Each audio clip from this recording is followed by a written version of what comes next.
what's the deal with Netflix? When I'm watching TV, I'm watching Netflix, and it asks me if I'm still watching. See, when I sit back and watch TV, I thought I was supposed to sit there and just view it. But Netflix wants me to pick up the remote and assure it that, yes, I am, in fact, still watching. I was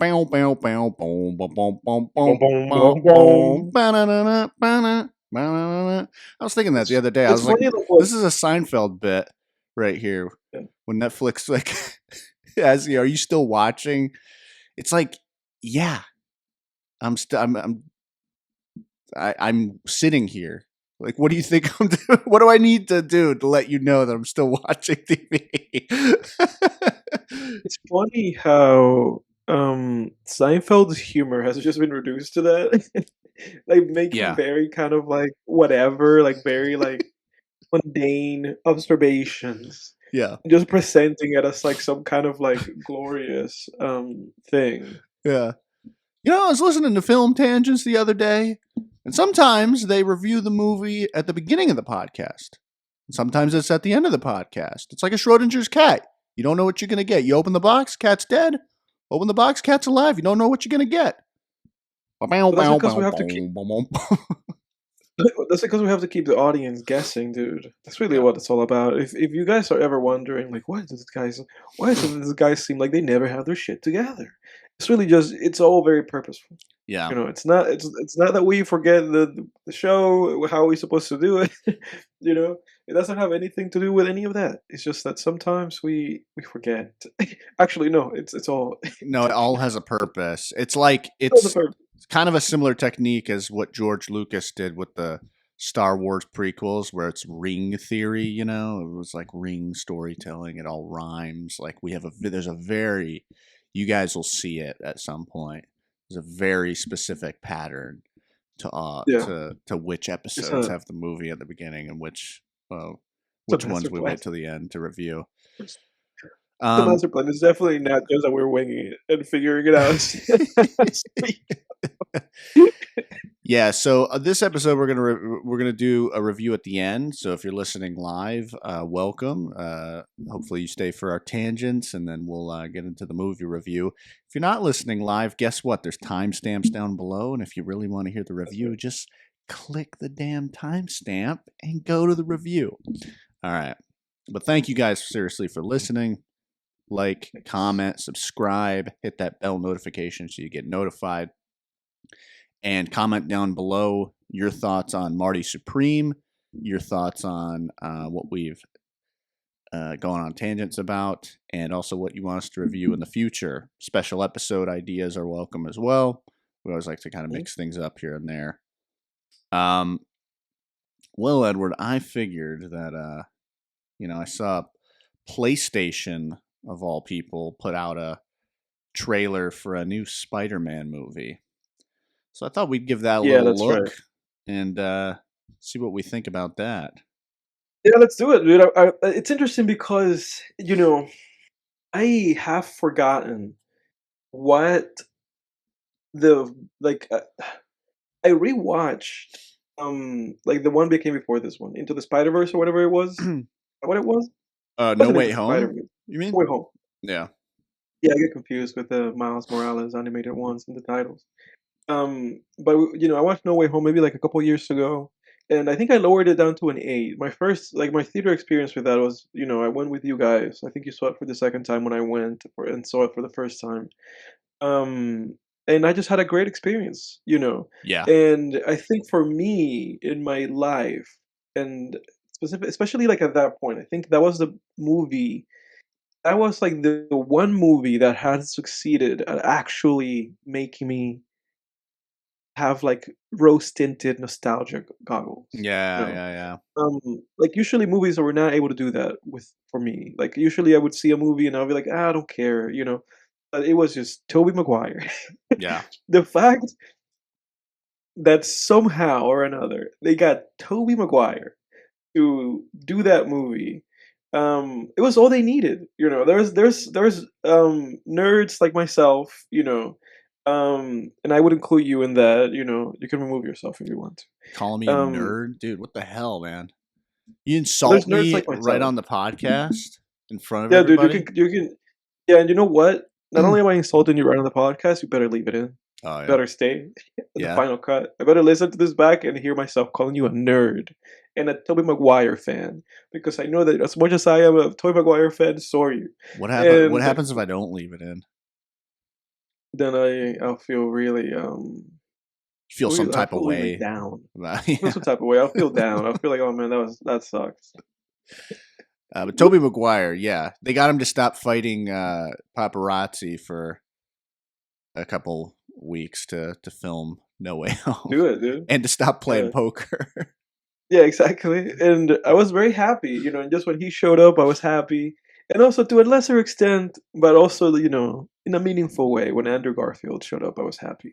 Yeah. So that being said, I'm very excited because I remember that after we left that movie theater, we had a conversation about like where they should take the arc for the character. I don't exactly remember what I said at the time, but I think I said something along the lines of like he needs to tell everybody that like what happened at the end of that movie. Like, he needs to do that. I don't know if they're gonna do that in this film. But I've seen a lot of memes of like the first like 10 seconds of it when he's like looking at his phone and he sees the social media posts Oh, yeah, yeah. and him jumping off the building. It's been kind of memed in a very like emo way, like, oh, he's like looking at her doing something and then he's like, oh, this makes me sad, and he jumps off the Yeah, building. yeah, yeah. Sad Parker. Somewhat relatable, right? A little relatable for some of Yeah, us we've both been there, back in the day. We've all I been, think. yeah, yeah. I think so. But with that preamble, let's check it out. Here we go. Ba-da-ba, ba-da-ba, Okay, ba-da-ba-da-ba-da-ba. All right, watch here we go, stream. everybody. Join us. Yep. Jake, give me a countdown and I'll play it. Countdown. Yes, sir. Let's do it. All right, 3, 2, 1, do it.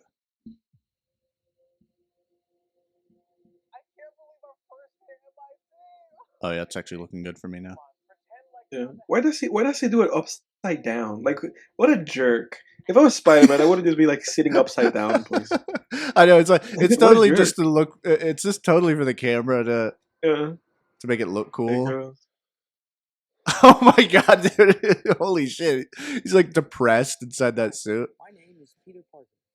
I love how he just like kind of fell off the crane too. He didn't even jump. He just Yeah, he didn't even jump. It's funny because it's like, haven't you done that at a pool? Like, would you just kind of like let yourself fall into the water? yeah.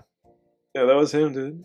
That was a good way to capture that just tired feeling you have when Yeah, you're feeling depressed. yeah, for sure. Look at him go. Ooh. Oh, and there he is. Punisher. Oh, I Punisher. think I did hear that Punisher was going to be in this. Yeah. I think this movie's gonna be a little crowded. I think it's like Punisher, him. I think there might be like a Spider Gwen. I think there might be like a female Spider Man in this movie. I have no idea. Oof, I don't know. Ooh, Oh, Peter. you're getting Ooh, mogged. It's Peter. getting mogged. Yeah, he is, dude. Come on, Peter, you're better than that, bro.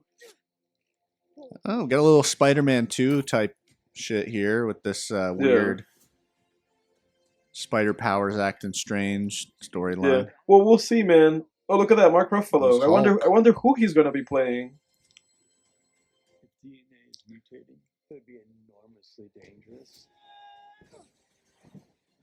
I don't know. Like, even looking at this, it kind of it looks almost as if they are going for like a Spider-Man 2 kind of thing with this Mm-hmm. fourth movie. It's hard, man, to be that second movie. Who's even the villain? I don't even. I think I know Michael Mondo is finally Scorpion. Yeah, There he there he is. is. Yeah, there he is. I mean, Cool, they've man. been Look at teasing that. him as Scorpion for 10 For a years while. now. Yeah. I mean, For a while. I Jeez. honestly didn't think it was even going to happen.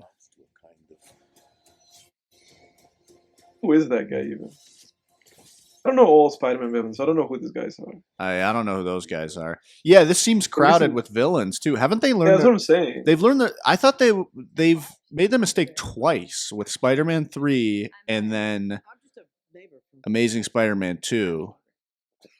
Maybe in this movie they'll make the other villains minor, but like who's the main villain? I don't know. Yeah. I don't know, I don't but, know. again, I don't know. I don't know. It's like this Sony thing. Like, I don't understand Sony as a corporation. Sony, if you're listening to this, send me a PS5 and sponsor the show. I don't understand Sony as a corporation because somehow their tactics are always just marketing. Like, Sony's always just marketing, just marketing. They just wanna be able to show people like, "Hey, look, Scorpion's in the movie, and the Punisher is in the movie, these like ninjas are in the movie, and it's like, okay, okay. So it's like, it's just so strange because for them, it's always about selling tickets. And it's like, well, guys, what about the movie being good? Because if the movie is good, people will go see it. It always feels to me like Spider-Man as a brand is Mm. is strong enough that you don't really need to like sell it. Probably Like it just feels like you don't need to merchandise sell too. it. Yeah, You can never discount merchandise. yeah. But go ahead. What were you saying about selling it? I want you to continue on that thread. It just feels like you don't need to sell the character. Like I feel Yeah. like as long as you show, I feel like as long as you show him in the trailer, just like doing like swinging around New York, people will go watch the movie. Yeah. Like I think the lowest performing all time Spider-Man movie, I think to this day, is like the first like Toby movie, and that movie made like 600 million. Hmm. It's like this movies always make a bunch of money. So Hmm. it's like why are you guys like always like stuffing it up full of villains? Trying to see if you can squeeze every penny out of people, but we're gonna go see the movie anyway. I know. Yeah, people love Spider-Man. I really think it's his vulnerability. He's not overpowered. I because like other heroes are so boring, man. Like Iron Man, Superman. I'm not saying none of them have good movies or anything. Some of them, they have one to two good movies a piece, but like Superman, Iron Man, Captain America, Thor. I don't even know if Thor has a good movie. Ragnarok. It's okay, I guess. These like they're just boring because they're these like champions of um good and it's like their job on their resume is like professional hero, and they're just and they're overpowered too. You never really worry too much about them unless it's done well. Like I mentioned Superman 2, I think last week, and how that was always I always thought that was done well, where you actually feel like Superman. To this day, I think that might be the only Superman movie that I've seen that where I actually felt like Superman could die or be defeated at some point. And I guess the new James Gunn one, yeah, the new James Gunn one did a decent job with that too. Um, but with Spider-Man, it always feels like he's about to die. He gets his ass handed to him, dude. I mean, like Goblin just Yeah. fucks him up. Well, Doc Ock and fucks him that's up, like you know, and that vulnerability, taking down that power level but keeping the virtue, it makes him more like a character like Gon from Hunter x Hunter or something mhm, mhm, than and that those are characters that I think people find more interesting. And then like sure. Batman is the other probably most Mhm. popular superhero. Very similar reasons. I mean, it's like the same reasons almost. Yeah, he's a little less vulnerable than Spider-Man, but he Mhm. is Human. physically vulnerable. But yeah, I guess when you scale it to his villains, right? Like Mhm. he's because Batman is more of a physical threat to his villains, I think, than Spider-Man is Right. to his villains, if that makes sense. But Yes, yes. but Batman, where the intrigue levels out for him is with his morality and his he's a little less moral and a little less virtuous than Spider-Man is. Yeah. But yeah. Anyway, my point with that was like I agree with you. Yeah, I mean, people adore Spider-Man, and I think those are the reasons. Um, why don't Yeah, we? no, it's Oh, in go ahead. I was gonna say it's interesting because I think the number one thing to me that always, like, comes to mind when I think about, like, really iconic, like, characters, and me feeling like a level of, like I don't know, like, me feeling like a level of, like, connection with them and, like, feeling like a level of, like, empathy with them in a lot of the ways, or, like, wanting to see these characters. It's just like they get roughed up. It's like you have to see a hero, like, get all, like, roughed up, you Yeah. know? Like, that's what it feels like to me, that it's like if you're able to, like, see a character get like really like just beat the shit, just somebody just beat them up Yeah. and just see them physically be beat up and just see the performance of like this physical struggle. I feel like that's really what sells me with characters. And that's what really makes me want to go see those movies. Like with Toby, in 3 movies, he just gets like mangled, Yeah. And it's that thing because it's like, okay, you're building a character, and this character that Spider-Man already commands so much like empathy and sympathy and compassion, and this guy is like so virtuous, and he just wants to do good, but he's like he just has like this mountain of things that he needs to conquer. And on top of that, on top of just being like this like nice guy that is just trying to go to school and trying to have a life, he's like getting beat up. Yeah. you know like his villains are very capable. And so they're just beating him up all the time. And I think there's something about that, just seeing him, with so many roughs and bruises and cuts. There's something about that that is just very endearing. Hmm. And that's something that they really capture really well, I thought, with like definitely Raimi with Toby, because that's like a trademark of those films, right? Just Toby getting mangled.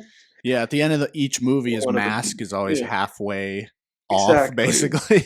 It's Yeah, like, and his suit torn up, and like he just yeah. has like wounds and like gashes, and I think that was something that was effective almost through sheer Tobiness being in the movie, also in the previous Tom Holland movie, where they also kind of really rough him up.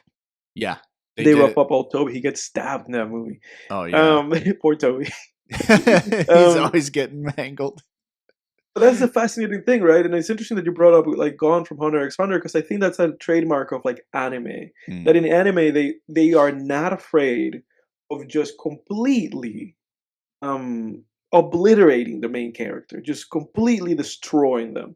Like in Hunter x Hunter, Gon like loses, Like there's a lot of fights, I think you got to the Hisoka fight. He loses to Hisoka, Yeah.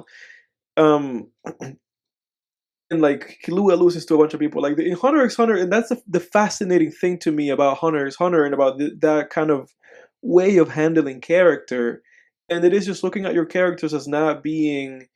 It's like the opposite of The Rock, where The Rock had this like. I know I'm going to a lot of tangents, but No, you're good. The Rock in the Fast and the Furious franchise, or The Rock in any movie, he had a contract. Famously, I don't know if he has anymore, but famously, he had a contract with a stipulation that said, "I cannot lose. Like, you can Yeah. have me fight people, but I either have to win, or it has to be like a tie. But I cannot be like defeated in combat in the film." What an That was like part of asshole, man. that's part of his I image, remember dude. you telling me that, and just my reaction it was the same then as it is now. Like, what an asshole. That was part of his image. It's And insane. that being said, I feel like sometimes there's something about that with heroes where they never feel the either through filmmaking or through writing, they never make you feel like the character is like something about the character is at stake. Not necessarily just their lives, but something about them. The movies never make you feel that way. Like I cannot say that about any. Actually, I can say that maybe about the first Iron Man movie, but any of the other Iron Man movies, I can't say that. Any of the Thor movies, I can't say that. Like I can't say anything. I can't say that about any of those superhero movies. Any of those movies, even the Captain America movies, where the guy is just like a roided up dude. I Yeah. cannot say at any point I was like, "Oh my god, not only do I love this character, I'm also very concerned for their well-being." And even though I know that they're gonna live at the end of this movie, I am in pain through watching them be in pain. None Yeah. of that. And that's where my praise goes for these Spider-Man movies. They're just so excellent at just getting you in there in those moments, and just showing you this guy just get so roughed up. Um, yeah, I guess that's Yeah. my little piece on that. No, I totally agree. Yeah, because then when they come back, when they come back and win, it's super satisfying. Yeah, you can throw on the Rocky soundtrack. Yeah, Bum, exactly. ba-da-dum, Yeah, ba-da-dum, yeah. ba-ba-bum. There's like a balancing act there too, I think, where I always felt like with that Wolverine Logan movie, I always thought he was too underpowered in that movie, where he gets beat up too much, and he Mhm. never really has like a triumphant moment. And I thought that was too Yeah. much. Like I was always just like, my dad hates that. That like that. My dad always hated that. Like when we first watched The Dark Knight Rises back in the day, I remember my dad just being like, "What the hell? Batman gets beat up and he just gets sent to this prison and he's stuck in this prison for 3 months Yeah. and it's just like Yeah. too much, And yeah, it's like and we were saying because we watched the new trailer for the new season of The Boys, another superhero franchise, and there's a character in this season who will now have permanent powers that didn't have them before, let's say, and my dad and I were like, yeah, that they'd better be capable, you know, Mm. but it's like and it'll work. I think them being very capable because we've seen them vulnerable for the entirety of the show before this. Yeah. So, but yeah, you can't make them Superman capable because that'll get boring quick. But yeah, Right. you also don't want to see that Logan just yeah, I guess in Logan you had like that one moment where he takes the X-Men roids and for like 2 minutes he's running through the forest and chopping down, Yeah. but he's just Give chopping it down up. soldiers, and then his Yes. clone comes out of the It's a little too late, yeah. And then by Yeah. the time he has to fight his clone, the thing just wears off again, and you're like, oh god, here he goes getting beat up again, and Right. the kid's gotta, I don't know, Yeah, man. because I think sometimes the people forget, and maybe that's like a thing that Logan movie is guilty of, is that always there is an element to superhero movies that is a power fantasy movie, right? Yeah, It's yeah, like you need to see the hero defeat the big bad thing, right? yeah, And there's an element of it that you're like the hero is capable, they're capable of doing it. They can circumvent this near impossible enemy, and I guess like because the point you're making with Logan is that it's like I think the movie just plays him down too much to the point where it's just not even cathartic, and even when he has that moment, it's very short lived, and yeah. then the It's guy so short croaks. lived. I remember that moment where he starts like breathing heavy again, and then his little clone daughter girl is like, "Oh, Mhm. the medicine, it's wearing off now," and you're like, "Oh, already? Oh You've just god, been doing yeah, it for like 2 minutes. What yeah, you took like fucking a half dozen of those things, man." I yeah. think you know what movie? It's not a superhero thing, but it's the same. These principles apply to everything. What movie does it really well? I caught just randomly on YouTube the other day. The final knife fight from Dune Part Two came up in my recommended, Yes, and I watched yeah, that yeah, yeah, yeah, clip, yeah. and it's so good. That fight is so good. Not It's a even great because, fight. yeah, and not Yeah, even because of the choreography. Like the choreography is great, but I'm not even saying it because it's of the that. It's story that because they're of the telling through that fight. context. Yeah, Yeah, because I just remember for the first time seeing that movie and in the arena scene, like the bald dude, and throughout but the the movie, beaters. they build him up. Hmm. He has this sense to him, like that physical performance of that actor was incredible. Yeah, I really think the Tim way Butler. they built him up can be credited to everything from the script to the direction to the Yeah, it was physical just it performance of was the very actor. holistic, Yeah. 100%. To even the sound design, like just the Mhm, the sound design of like when he swings and you hear the whoosh, mhm. like, and like the hits, like when he beats up Dave Yeah, Batista and like, it's like those loud, punchy sound effects. Everything works in tandem to really build him up.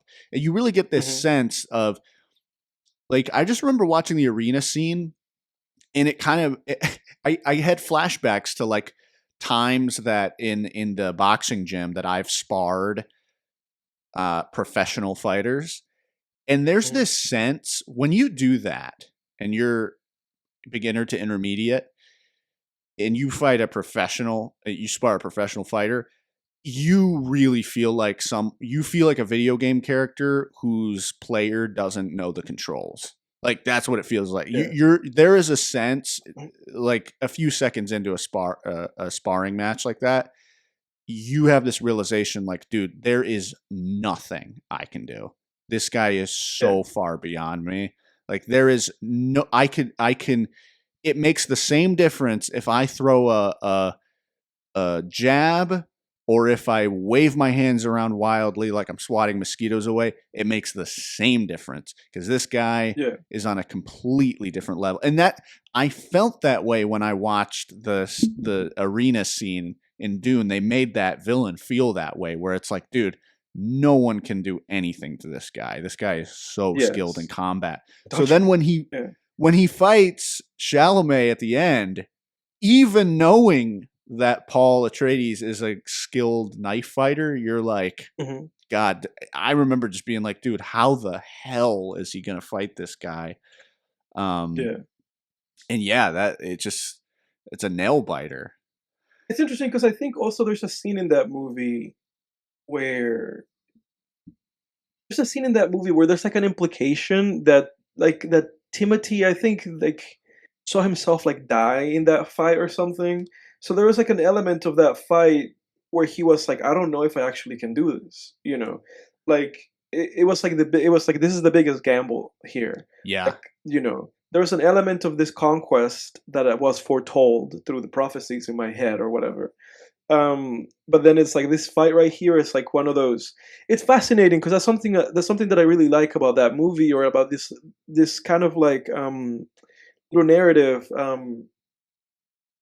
craft that they do, right? Where it's like, oh, he can see the future, and they do this in what is it? Avengers Infinity War, right? When when Doctor Strange gives that one to Tony, and he's like, there's one. I saw a bunch of different realities, and we yeah, win yeah, in yeah, one of them. yeah, You know, there's a strength to that, to this idea of like, okay, here's a character that can see different realities, so they can see the future. But even in seeing the future or seeing these different realities or whatever, there are points in which everything interconnects. Then there's like a crossroad, and either you succeed in this junction or you fail, and that's up to you. yeah, And then the future can continue. I find that very fascinating. yeah, So it's interesting that you bring that up.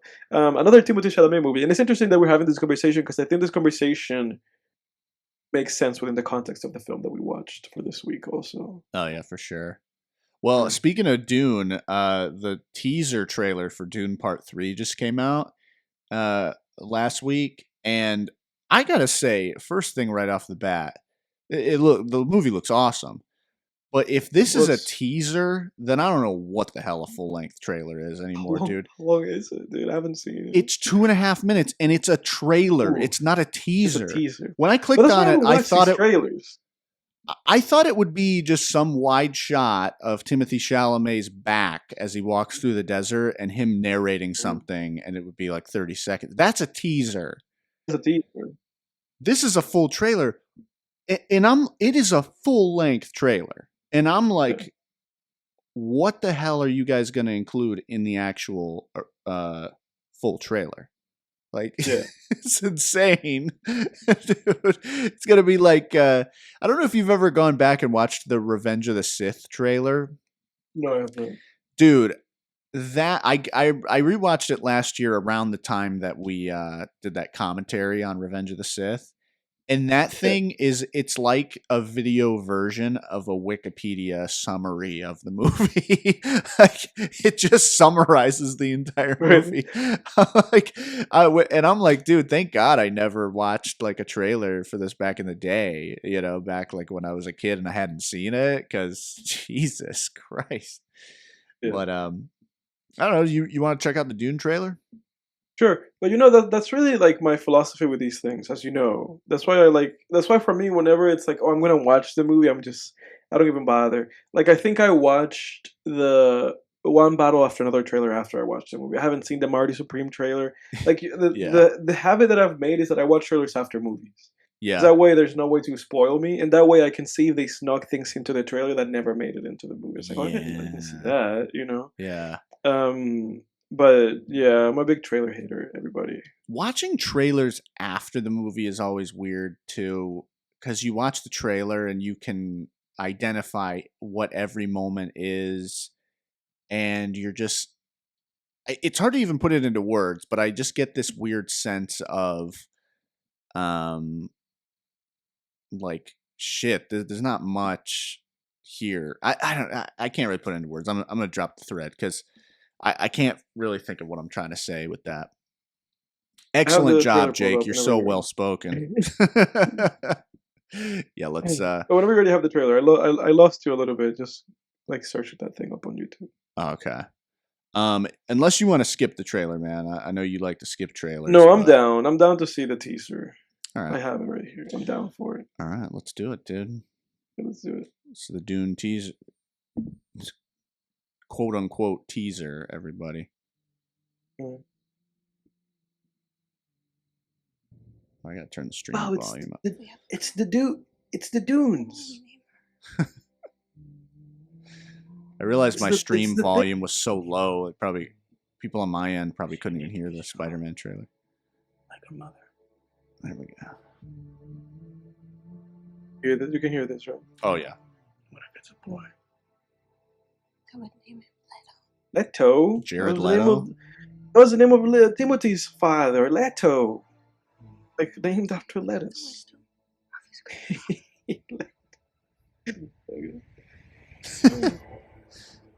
Director Denis Villeneuve. War feeds on itself.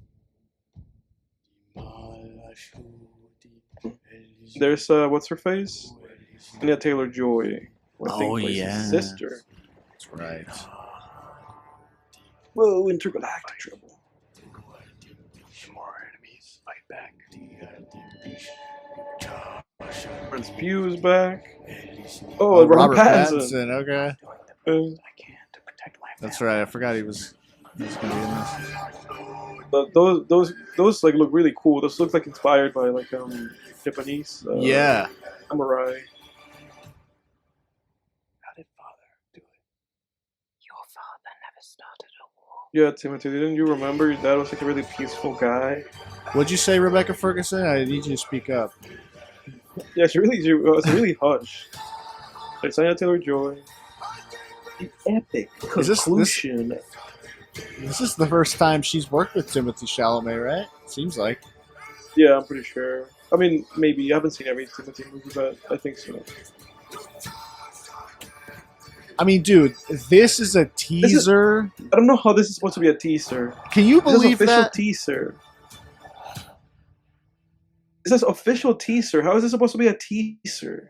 Yeah. Did someone Yeah, just it even- accidentally put that? It even reveals that he like somehow fights or meets with Zendaya at the end. Oh man, Okay, it looks great. I mean, it's great. Yeah, we're gonna No really doubt, look it looks back great. fondly on these Dune movies. I mean, I think these, not quite to the same extent, but these could be like the Star Wars trilogy of our Yeah, for sure. of our generation. I think it's kind of not quite because they're based on books, so everyone knows what's going to happen. I guess, or not everyone, but people have read the books, so that I think Yeah. that automatically lessens that, limits it a little bit to be, maybe like Lord of the Rings trilogy. Or Yeah, for Lord of sure. the Rings trilogy. Yeah, I think so. I think that's been a lot of the comparison, but I guess with it being just kind of like this space opera, like epic thing, right? Yeah. But yeah, I suppose that they are the equivalent of that for our generation. I don't know how. I don't know. It's weird for me when I think about Star Wars because I had never cared about Star Wars, so I don't even see it with like hype in my head. Yeah. But I'm hyped for this movie. That's for sure. Yeah. I mean, obviously we never lived through the original trilogy, but I'm Mhm. sure that had to be something to live through. But Sure. who knows though? Who knows how it felt at the time? Like, you don't know. I'd have to ask my dad about it. Like, what was it like at the time when, Empire Strikes Back came out? What was the hype Yeah. like? It must have been pretty significant.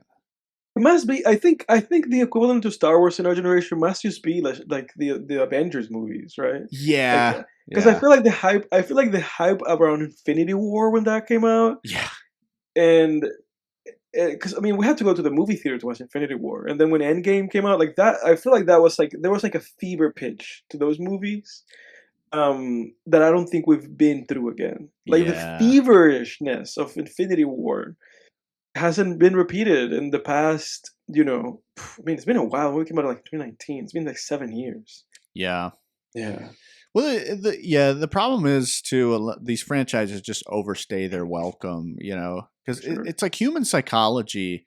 You really can't underestimate the power of absence for a while, like just let something be absent for a long time. And then when you bring it back, people will care. Even if it sucked. Like we've talked about that before. I mean, people hated the Andrew Garfield Spider-Man movies, but when he was back in No Way Home, it was like, oh my God, it's Yeah. Andrew Garfield. Yeah. Yeah. You Like, appreciate. yeah. Uh, I've been watching a lot of WWE essays lately, like video essays on YouTube, because I still find WWE, like, in professional wrestling, a fascinating mode of storytelling, storytelling medium. And that's something that I think I learned all the way back as a kid, just watching WWE. Is like, man, if you take someone off TV for a long time and then you miss bring 'em. them back, like Yeah. people are like, oh shit, they didn't know what they were missing, Yeah, but they had a great level of awareness with that WWE because and you're 100% right because I remember like the pops Yeah, that would happen whenever anybody would return, whether it be in Steve Austin, Cena, The Rock, yeah, Triple H, Shawn Michaels, you name it. Any star that went off to make a movie or yeah, like got actually injured and had to then come back,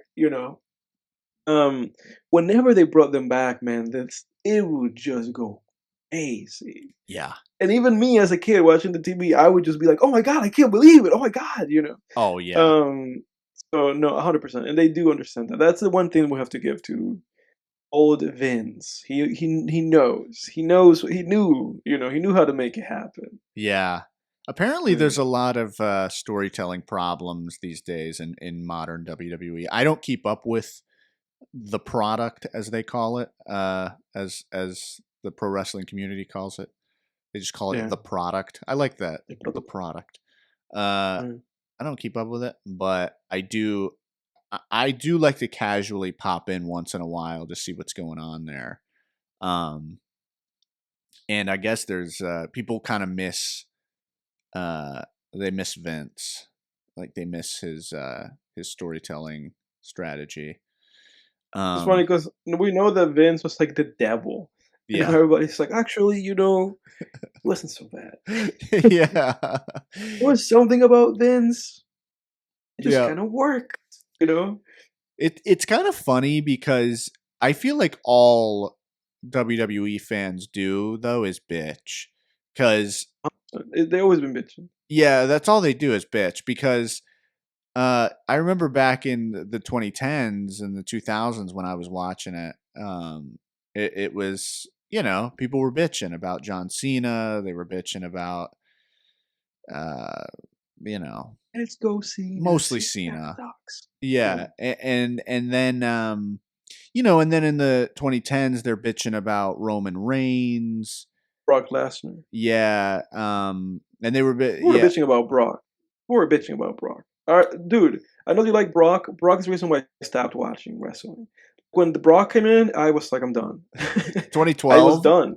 Yeah, I was done, dude. Like when they brought Brock in, I was like, I'm done. Like there was like and I think I've said this before. There was like a moment for me where I was like, I don't care. Like it was something about Brock broke me, and I Really? was like, and I was like, I don't care about this anymore because I didn't like Brock, and I couldn't believe him, and I didn't want to follow him. Like it was like this thing about him that I was just like, I don't care. Like something about Brock and his non-commitness to Mm, playing the game with anybody else that I was just like, if this guy's not interested in playing, I'm not interested in watching.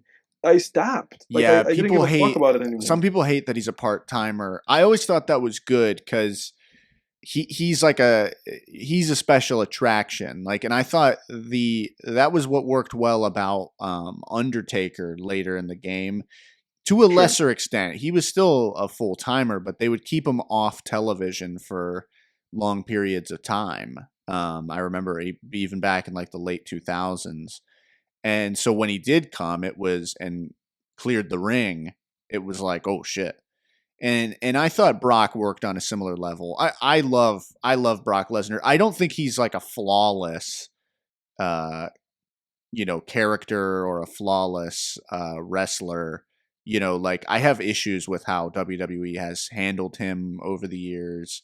Because again, like I'll follow. Like if I hear that Brock Lesnar's back, I'll go to YouTube and watch like what the latest segment, what he did, who he beat up.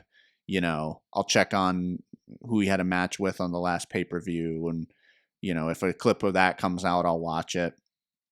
Like I said, I'm a lurker. I'm like I'm a lurker with WWE, and I'm a huge Brock Lesnar fan. But I do have issues with some of the ways they've handled him for sure. Like I do think, because I remember back in 2014, it was like end of 2014, he beat John Cena for the championship. And it was like a squash match, but it was a really good match. I remember watching it because you're like, he just kicks John Cena's ass for like 20 minutes, and then he just keeps I remember giving that. and he keeps giving Cena a chance to stay down, but John Cena keeps getting up. Right. And I thought that was great. Like that was really like, whoa, holy shit, dude. Yeah, but the issue that was And my issue with Brock. So I feel like at some point with Brock, it was just like everything with Brock were squash matches. Like yeah, I remember when he took the title of Kofi like in 30 seconds. I was like, what the hell is this? that sucked. Yeah, that really What I'm sucked. talking about. It's like, dude, it's like respect the game. Like Yeah, that's what I didn't like about Brock, because Brock's character was all about how Brock is just a tough guy. yeah. It's like, dude, who gives a fuck? Like that's what I didn't care about him. Because Brock, to me, Brock was never interesting on his own. It was like to me, like the thing that made that Cena match interesting was Cena himself. Mm, That it's like, oh, that he's John Cena and that he keeps getting up. It's like I didn't give a fuck about Brock Lesnar. Like I saw that match as a replay. That's my issue. Like there's you can only take so much mileage. Like it's cool when they made him first in the Royal Rumble. Like that was cool. Because it's like, oh, oh how yeah, far and then can he we take? just throws everyone out. Yeah, Exactly. Like how far can we take this guy? Just throwing everybody out, just putting him first, and let's try to squeeze this thing of him being like, this kind of like war machine, invincible guy. Let's just kind of throw everything at him. mm-hmm, But that's my point. It just feels with Brock, for me, it always felt like, what can you do with this guy that's interesting? mm-hmm. And there are very few things. And then, I or disagree not with few, that, but but or not necessarily few things, but rather that the way that I don't know if I spoke over you. Not necessarily that there's few things, but rather that the way that they've handled him over time is just very repetitive, mm, and that yeah, oftentimes I like certain performers and they just do like the Brock shtick to them, and it's like, okay, so that quite a way to respect these guys, these like lifelong committed guys that you've had in this roster, but are there people who are here week to week, and all of a sudden this guy just shows up and he like pins the guy in 3 seconds, and it's like, oh, okay. yeah. I don't know, man. I'm not into any of that. Yeah, yeah. There's definitely. I mean, I hated the Kofi thing. I hated that. That was terrible. It The was fact that they terrible. To did this that to day, that's like a Kofi, shame. but To this day, that's it a was a missed shame. opportunity too. It's like, dude, it's not. You can have Brock take the title off of Kofi, but build a program with them. Have them have Right. matches. Like Right. that's a good rivalry too. That's And a make it competitive. Why does it always have to be that this guy is like some weird, like fucking, like, oh, I'm an juggernaut. MMA guy. Yeah, Like I actually know how to fight. I'm just gonna like throw you in the ground. It's like, why do we have to do this? This is fucking kayfabe. What are we doing? yeah, yeah. I don't know. Like, cause that was the issue for me. Cause like when I liked watching that shit, it was the Shawn Michaels days when the guy would stand in a corner and like clap his foot on the ground like 1,000 Yeah. times. And people would be like, "Whoa!" And it's like when they started shifting towards like more serious, like, this is wrestling, this is fighting. I was like, I don't give a fuck. Like I was never here for that. I was never there for like seriousness and like actual fighting. I don't care. Yeah, yeah. I mean, yeah, yeah. I think, yeah. I hate one thing I hated too that they did with Brock was they had a Money in the Bank match, and Brock didn't participate. And then at the end of the match, he just runs out and climbs the ladder and takes the briefcase. And it's like, wait, how does that even work if he's not in the match? Like, wouldn't they just say, like, no, dude, you weren't a part of the match. This doesn't count. You're not Mr. Money in the Bank. Like, it's just stupid. Yeah. But when It's I stupid. think when they And Brock's when too it, much of a diva because I think he's part of the problem too. I think he like wants yeah. things to be that way. Oh yeah. I've read his autobiography. I read his autobiography like once every couple of years just because it's a really good inspirational book. But he he hated, that's why he left wrestling back in the day, was because he hated traveling. Like he hated all the traveling, the travel schedule. And so when he came back, he was like, well, if I'm going to come back, I'm going to be a part-timer and I'm just going to show up on my, you get me for X number of days. Right. I think when Brock works, he works in a very similar way that the Undertaker did, though. I think when he's at his best, he works on a similar level to that, where you need like a juggernaut. You need someone who's like, it would be a mountain for someone to climb. And it has worked that way. Like, I think Cody Rhodes a couple years back took the title off of him, and it felt like a really earned. I think I watched that match on YouTube, like really felt like an earned victory. And then at the end, Brock even like shook his hand, which is like, for the Brock character is like, whoa, he's probably never shaken anyone's hand ever, So I think on that level, he works really well. But and that's what I mean when I say like that. I feel like he's not necessarily interesting on his own because I never found the Undertaker interesting on his own either. Oh, really? He was always, I to me, it was love the always, Undertaker. That's I never interesting. found him. It's funny because my stepfather loved the Undertaker, but I never loved the Undertaker because I always found that the Undertaker needed somebody to bring the best out of him. Like the reason why I loved Shawn Michaels so much was because Shawn always felt like it was just the Shawn show. It's like all you needed was that guy. That's all you needed, And I love that people like appreciate that. Like, I remember I was watching that. I was watching the Triple H, like a Triple H interview, and they asked him, he was like, who's, like top 5? And he was like, this guy, The Undertaker, that guy, this guy, Shawn Michaels. He was like, Shawn Michaels to me is always number 1.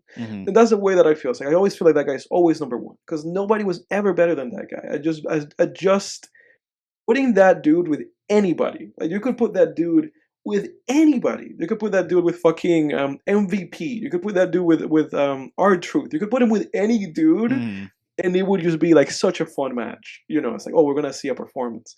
And that's what I loved about his matches with the Undertaker. That I felt like, and that's why they did that repeat so many times with him, because I felt like they brought the best out of each other.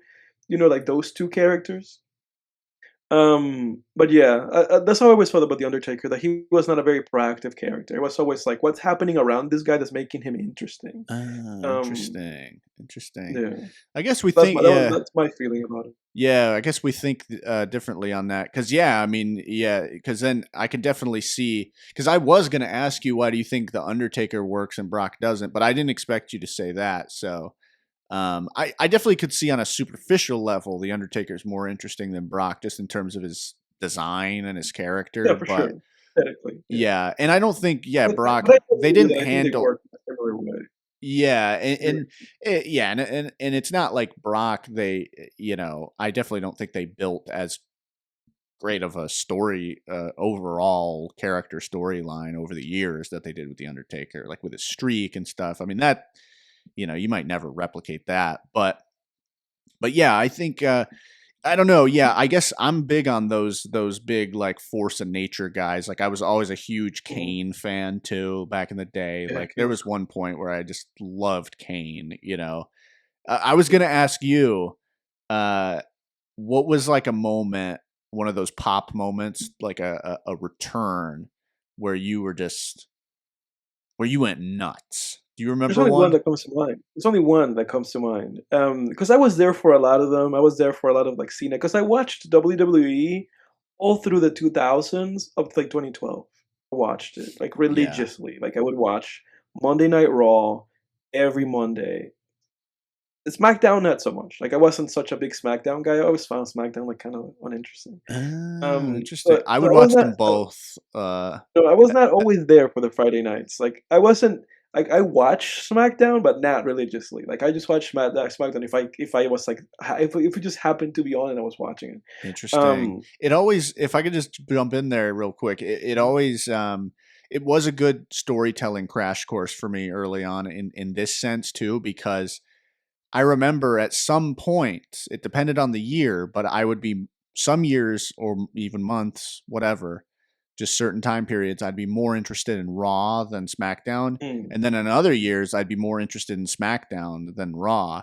And I yeah, remember, like, even at an early age, my brain kind of, you know, just kind of sitting there and figuring out, like, well, why is SmackDown dull right now? Or, mm, like, why it was usually because they didn't have enough stars on yes, SmackDown generally. SmackDown. Like Yeah, SmackDown, because they Raw always had the guys, but yeah SmackDown they could go sometimes without guys. yeah. I do remember like SmackDown at one point they lost the Undertaker, and Mm, then for a while, man, the SmackDown was treading water, dude. Like I'm exposing how much of a pro wrestling nerd I once was that I still remember all this.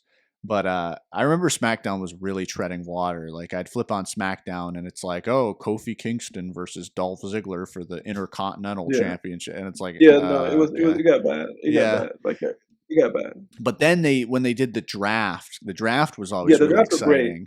Yeah, Drafts were great. I remember they drafted, like, I think it was 2011, they drafted like Randy Orton, Mark Henry, and Sheamus to SmackDown, and you were just like, Randy oh Orton was shit. such a the Raw staple. Yeah. But Yeah. and then Randy Orton took up the mantle as like the main guy on SmackDown for a Yeah, you while. have to have a main guy. I think because I Yeah. think for in a lot of early days, it was like Batista was like the SmackDown guy. Yes. Then he stepped away, and that was kind of a huge hole for SmackDown. But the main issue for me with SmackDown was that I didn't have it because like in my country we didn't have the Sci-Fi channel, and they were on the Sci-Fi channel then on Yeah. Friday nights. Okay. And then Raw was on USA, Yep. like on Monday nights. Mhm. And we didn't have SmackDown, so I could only watch SmackDown on reruns on Sundays. They would do reruns of SmackDown in like the local like Spanish channels in my country on Sundays. And by that point I was like, "Oh, fucking cares. I'm watching Raw, tomorrow." Yeah. So to me it was like an issue of like accessibility a lot of the time. But dude, like I religiously watch Raw. I would always get snacks. Like if it was a Monday and I was at school, I would get snacks at school, put it in my backpack, and I'm like, I'm ready for Raw tonight.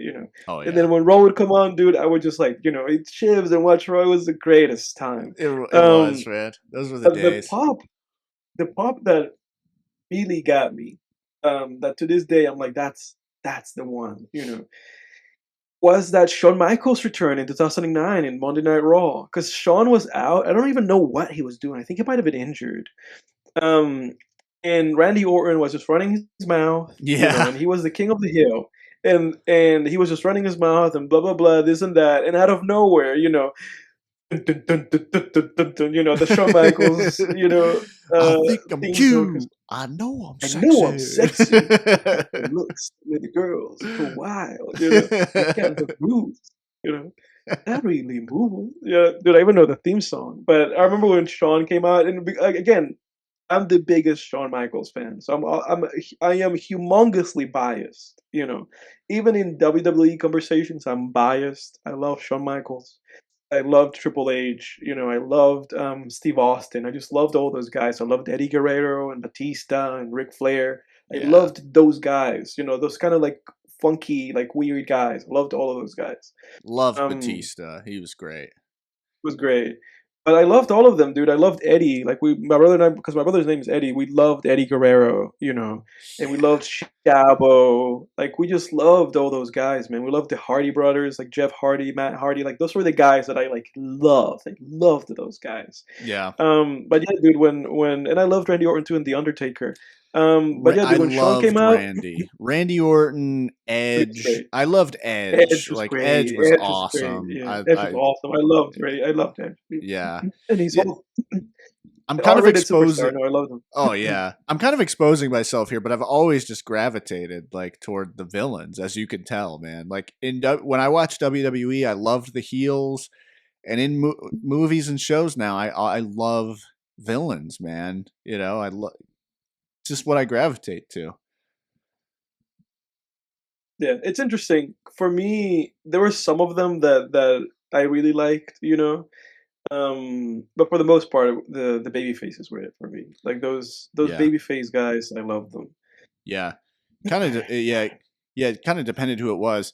Because the problem, I actually watched a video essay recently on WWE.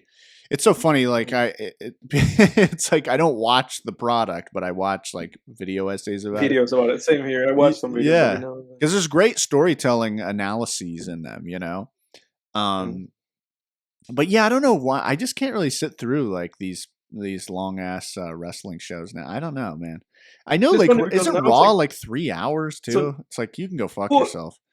well, it's super long, but it's funny because now more accessible to us than ever. Because now it's just on Netflix. Yeah.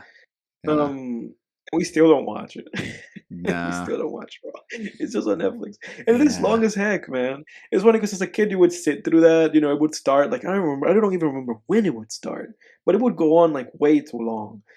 My mom would always come on and be like, "You have to go to sleep," you know. Like, and I would be like, "It's almost over," you know. It's almost over. It's like you have school in the morning. You got to go to sleep. It would always be way too late, man. Yeah. It would last too long, and those commercials, you can't sit through those commercials. I know, man. Yeah. Now, I think it says something about our detention spans too. I'm sure, you know, because as a Yeah. kid, I would just sit through it. Like even the You just sit through it. Smackdowns, Yeah. even when SmackDown sucked, I would just be like, "All right, well, this is what I do. I sit down on Friday night and watch SmackDown." You know, Watch I mean, wrestling like that loser. right? Yeah. Actually, wrestling was like was very popular at where I grew up. I mean, Oh, really? yeah, you weren't like a nerd. You weren't out of place at all. No. And I know, you know, I loved Godzilla growing up, and that nobody liked that shit. You know, I mean, I Yeah. envy kids nowadays who are Godzilla fans because that shit's mainstream. No, That it was shit like that was too. not mainstream whatsoever when I was a kid. That was the most nerd shit ever. But pro Yeah. wrestling was not nerdy at all, dude. Like Yeah. middle school, even high school, dude. People were like, yeah, they were a little more tongue in cheek about it in high school. Yeah, for sure. But Yeah. no, dude, kids would like wear wrestling shirts and shit proudly. Mhm. Like it was Greenville, South Carolina, dude. I don't know. It was popular there. That's how it was. No, it was like that for me growing up too. Like, all the kids were into it. Like Yeah. everybody was into it. I And feel like people would just you would go to school and people would just be, you know, you would just talk to your friends about wrestling. You know, everybody was just into it. So it was a very fascinating thing, you know. that was the best. I really Yeah, feel it bad was. for people who didn't grow up on it. I really do. Like people who just Yeah. poo-poo it and shit on it. I remember even as a kid, there were some kids There was like somebody. There was always one guy. Even when you were a kid and everybody else was into it, there was always like one or two dudes that were like, "It's fake," you know. And it's like, okay, so what, man? it's like, yeah, dude, everything on TV that's not sports, like every show and movie it's fiction. What's your point? Right. I don't know Yeah. what the people. That's like a weird hang up that people have with pro wrestling, and it's like they think it's because like pro wrestling is performative art, so it sort of masquerades as being real, but not really. It's not really trying to make you think it's real, but it's masquerading. It's because pro wrestling is a storytelling medium that is so interactive, and it exists in real time. So like when you watch Monday Night Raw, and then the next week you watch another Raw. 1 week has passed for you, and 1 week has passed for the wrestlers. For them. So Yeah. it like mimics life, and I guess some people just view that as weirdly fraudulent. It's so stupid. If it's not your bag, it's not your bag. I mean, look, Yeah. I've talked about it before how I don't watch it anymore. I'm not particularly that interested in it. I do keep up with some wrestlers that I find interesting sometimes through YouTube and stuff. But yeah, there was always that one kid, man, just like, it's fake, and it's just like, dude, I'm like, oh man, you missed out, man. You missed out on some great Yeah. storytelling. Oh, dude, 100% they missed out. Yeah, 100%. especially when But, you're a dude, kid, man. That storytelling just was so good. answer your own question. What was that for you? Do you have like a moment in Yes. your mind that's like, oh, this was the pop, you know? Yeah, it was Kane's return in late 2011. Mm. Like over the summer on SmackDown, Mark Henry was like wreaking havoc. He did this whole like he did that. Do you remember that, the Hall of Pain? And he would like break That's people's legs really. with a chair Oh yes, yes, of course. and then he Yeah, had his yeah, first world heavyweight title run. Like that was the whole storyline. He was really pissed yeah. I off that remember he'd that. never won a It's a world good. That was a good title. line. They did good with Mark Henry on that one. Yeah, that was great. Mark Henry was also one of my favorites, but not as a wrestler, because those huge guys, their wrestling is generally not that exciting. It's very No, slow. no, But very limited. I always loved Mark Henry's character as a villain. I always just really liked. I always just thought he had a great premise. He's a great actor.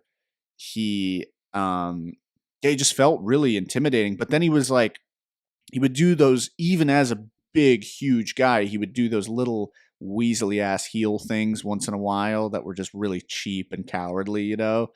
Mhm. And I just thought he was a great character, man. I really did. Um, uh, but anyway, so he put Kane out of action. You know, I think that's why I liked Mm. him, because he was, Mark Henry was balls, dude. He would go after like Undertaker, Kane, and he would like fuck those guys up, knowing that they'd come back for revenge. But it was like, I think as a kid, I just watched that and thought to myself, wow, this guy has balls, you know? Yeah. This guy doesn't give a fuck. I think that's why I loved Mark Henry a lot. But I anyway, was wondering yeah. if when Kane went away, if that like somehow overlapped with a movie. It kind of did overlap with a movie. I guess he was shooting See No Evil 2, probably. Yeah, I think that was Yeah. it. I never saw those. Those look really Never bad. saw those either. They have terrible ratings, and he's like the villain. He's called Jacob Goodnight. Yeah. It's the name of like the villain character in them. Yeah, and he has like a hook that he kills people with. Yeah, It's just yeah, some, like a weird like leathery mask thing. yeah, it's just some like Yeah. Friday the 13th knockoff, Halloween knockoff. Yes. But Yeah. but then He's probably he filmed that. returned. So Mark Henry puts him out of action, breaks his leg, you know, like totally maliciously. Comes out after Kane's had a match, fucks Kane up, wraps the steel chair around his leg, and then body slams it so he's out of action. Mm. And then, you know, 5 months later, Mark Henry's having a match, and Kane not only returns, but with the mask back on. Oh. So it was like, holy shit. And I remember as a kid just being like, I wonder when Kane's going to come back. You know, I wonder when he's going to come back. And again, like absence. I remember always, it was this weird thing as a kid. If a wrestler was out of action, I would suddenly be very interested in them. Like, where'd they go? Like, I remember Wade Barrett. I didn't give a shit about him. And then he got a legitimate injury and went away for like 8 months. Wade was after my time. And I just remember being like, shit, where is he, dude? Like, and just becoming obsessed with like, when the hell is he going to come back? You know, and you have this newfound appreciation when they're gone, you know? Yeah. But that was it for me, was Kane's return in 2011. That was pretty awesome. There was a guy. I guess this could be. I'll pin this in my head. This will be a conversation for a different time. But yeah. Okay. Yeah, I had like a thought. Wade was actually, I overlapped with Wade, but when Wade was there and I was watching, he was never really up to anything. He was well. He did you must have been watching during the Nexus, right? Because that was Yes, I was. Yeah. Yeah, I watched like the first like couple of Nexuses. Yeah, and they like squandered those guys kind of, but they did. Those guys got tiring too. Like they would just come out and beat people up during every match, and I remember they just got old. But then they a couple years later they did the Shield, and that was great. I remember that. Yeah, that's the thing. The Shield was after me, because I like the Nexus stuff and like Wade Barrett and those guys and like David Otunga and those guys. Like I saw them. Yeah. But then like when I stopped watching, that's when the Shield came in, and I was out of it. But I was out of there by that point. Yeah. It's funny, man, because I see Raw there. Because when I click on Netflix, sometimes Raw is just live. It's like, oh, it's live right now. Yeah, And I always get tempted. I'm like, oh yeah, I could watch Raw. yeah. And I never do. I see clips sometimes, and they have the ring is covered in sponsorships. Ooh, It's uh, ugh, dude. ooh, Apparently, I watched a video on it. Apparently, they're just like soulless now. Like, I even saw during the video essay that I was watching on it, it was talking about how WWE just doesn't feel the same anymore, and that was a big part of it. hey, Was just the WWE died. yeah. Well, it was like I think the video was called WWE doesn't feel special anymore, and Yeah, interesting. I'm just poking fun at that, like that Simpsons video from like Super High Power 12 or whatever it is. yeah, the day the Simpsons died. Yeah, Uh, there's that guy that does all of them. Like, isn't his name Entertain the Elk or something? He does like the day such and such the died. day everything died. Seinfeld. Yeah, Yeah, the day yeah, Walking Dead died. He yeah. said it was huge spoiler, but it was you know the the bat to the head Glenn. if you've ever seen Yeah, it. Yeah. And I'm like, dude, Walking Dead died yeah. way before that. It was It died way shitty for a before then. while. It died way before then. Like, it was Yeah. terrible for a long. If that guy's argument is that that's when it happened, it's like no, dude, that shit was bad for a long time. Made it 5.5 seasons into that show, and I was like, oh, this is terrible. Dude, I'm out. I will. On the contrary, I remember when that happened, I was like, "Oh, this show might actually have new life." That was when I actually Oh, you think so? considered sticking with it. Was when that Yeah. happened and Negan was introduced. I was like, Negan. "Oh, finally, Yeah. something's Yeah. fucking happening again." Anyway, uh, oh yeah, but no, during that video, there was a clip that he was playing when the guy was talking about how WWE is all corporate, and all like fucking brand focused and just, under the same umbrella as Dana White with UFC and all that shit. And Yeah. there was like a clip where Randy Orton's beating someone up, and they have like this energy drink advertisement right in the middle of the ring. And then Yeah. it shows Randy after he's like beating someone up, he like takes like an actual bottle of the energy drink and like is pouring it on the guy. Oh, that's terrible, man. That's like that's Adam Sandler Dunkachino's Yeah. Jack and Jill level of terrible. That's terrible. Yeah. Oh yeah, man. Dude, I had That's to just stop. blatant. I tried watching Happy Gilmore 2 actually a few months ago, and I had to stop. And I remember, dude, I don't know if I said this on the pod, but there's a moment where I think I did say this, but it's worth repeating. There's a moment where he's in his locker room and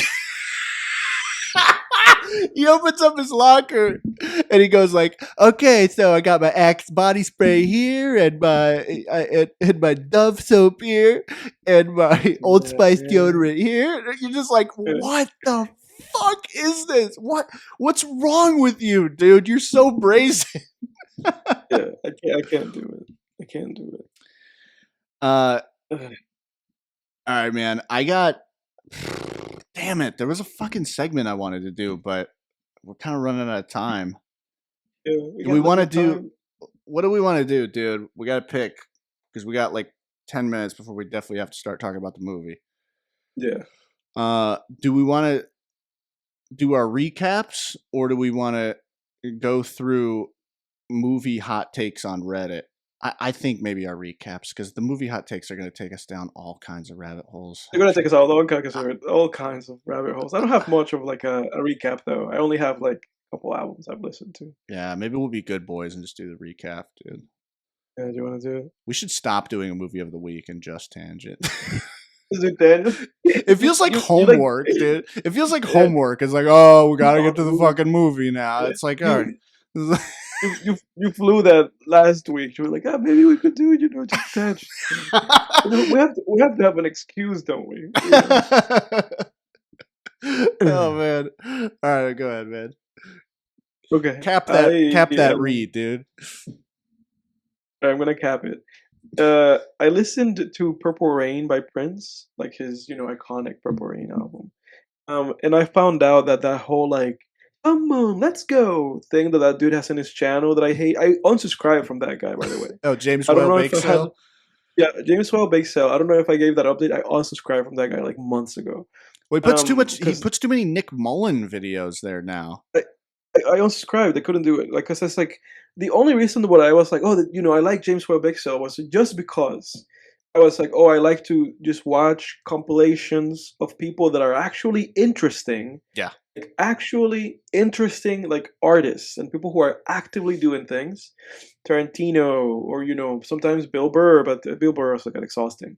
But for the most part, it's just like filmmakers. Yeah. It's like, oh, I want to hear PTA or Louis or Tarantino or whoever, James Cameron. Like I want to hear them talking about movies. I don't want to hear for the 1,000th time a 30 to 1 minute to 1 minute and 30 second clip of Nick Mullen or Stavros or whoever talking about like a Jason Segel movie. I don't care. And also I hated his little intro, so I unsubscribed.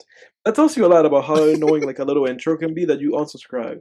But Yeah. the, Yeah. there's a Nick there's a Mullen. track. Nick Mullen on the Polar Express. You click on it. Nick Mullen. What if the conductor was just sucking Exactly. cock on the It's like train? it's nothing to He's do just with like, the movie. what is this? I thought this was a movie review channel. Exactly.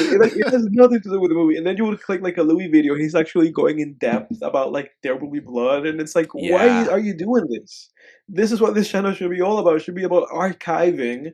The whole process of it should be archiving artists talking about other artists and their work, like in an actual serious way, not just people goofing around. Yeah. Don't Or care. Quentin Tarantino talking about old kaiju films or something, or like Right. old That's what it should Italian horror be. movies. Yeah, I like that shit. It's like, dude, that dude let his like passion for like or for Town overcome like his actual objectivity to what this channel should be. It's ridiculous. Overcome. Regardless, overcome.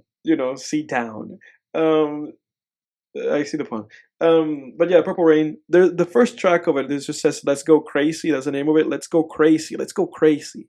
And I know that you can probably see it. Oh, come on, let's go. It's all over that song, and it So really that's what that's impacted. from. That's where it's from. It really impacted my listening experience. I'll bet. Um, Moving on, I listened to "It Takes a Nation of Millions to Hold Us Back." Public Enemy, the classic Public Enemy, 1988 boom bap hip hop, one of the 100 best albums of all time according to Apple Music. Pretty solid, cool stuff. Classic hip hop. It's Public Enemy. I don't have much else to say. Listen to the album if you like hip hop. I skipped over Pusha T, but I did listen to the Clips album. I listened to the Clips album. Hell Hath No Fury, right? No, Let God Sort Him Out. I listened to Let God Sort Him Out. Yeah. And I was kind of unimpressed. Really? Yeah, that's my hot take on Let God Sort Him Out. I was just kind of like, okay.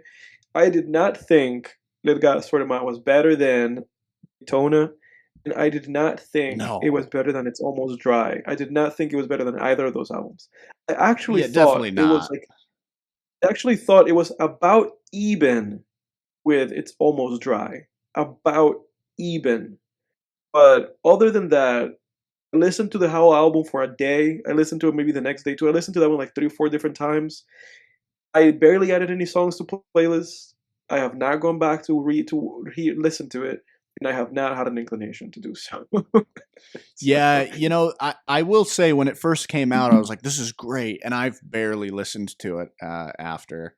But I don't know, man. I think it's overhyped. Like, yeah. all the commotion and all the Grammys and the Fantano 10s and like, I listened to it, dude, and again, I was just like, it's all right, I don't know. Pharrell, I don't love Pharrell. I've never loved Pharrell, like as a producer. I always feel like he's kind of meddling. A lot of the time, the songs have him doing the chorus.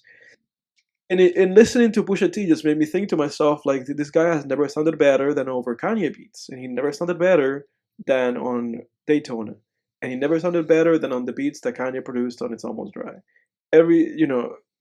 So whatever. Do you have a favorite track? I just off of what? Off of the new one. Off of the Whips and Clips album. Chains. Yeah. probably Whips and Chains. I would Okay. say. I think that's the one. Like even now, talking about the album, or Chains and Whips, rather the other way around. Even now, talking about it, Chains and Whips. So not even so be it.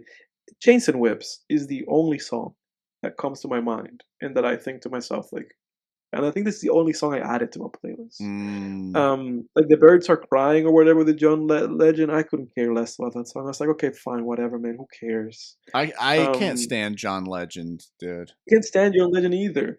And that was like the most hyped up song ever last year. And so when I listened to the song and it was just John Legend being annoying, I was like, I don't care about this, you know.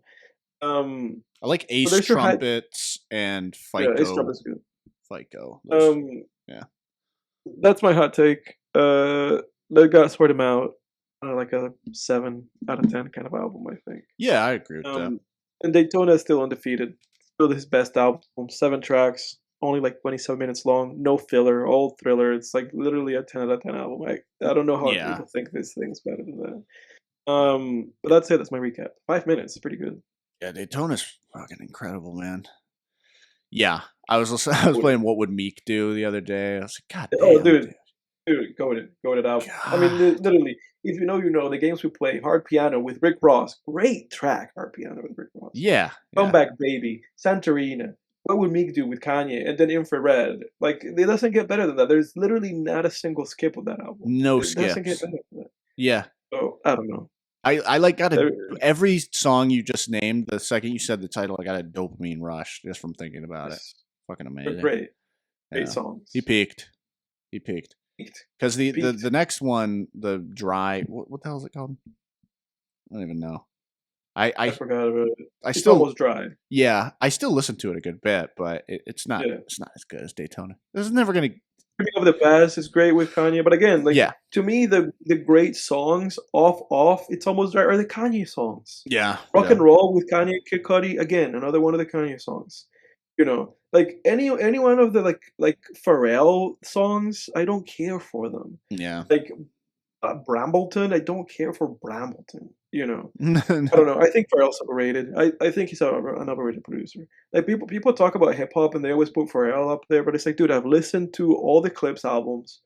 I've listened to all of these like Pusha T things that he did with him, and I listened to like most of the Nerds discography, and I could not care less about the guy. Yeah. Like he doesn't speak to me. The production doesn't do it for me. Yeah, there's just something missing. I just don't connect with his production. There's Yeah. there's nothing I can say about it. There's no reasoning I can give. Music's very sometimes it's just hard to say why you don't like something.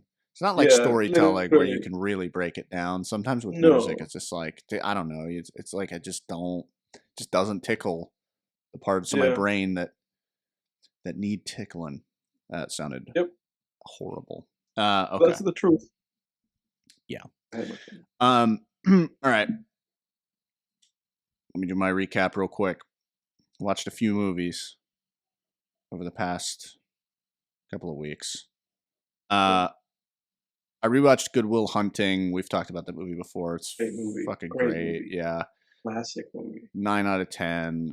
It's incredible. My girl had never seen it, so I had the pleasure But it's a showing good that to her. watch. She loved it. You know what my only problem with Good Will Hunting is? Like, I think honestly, I think it'd be maybe a 10 without this aspect.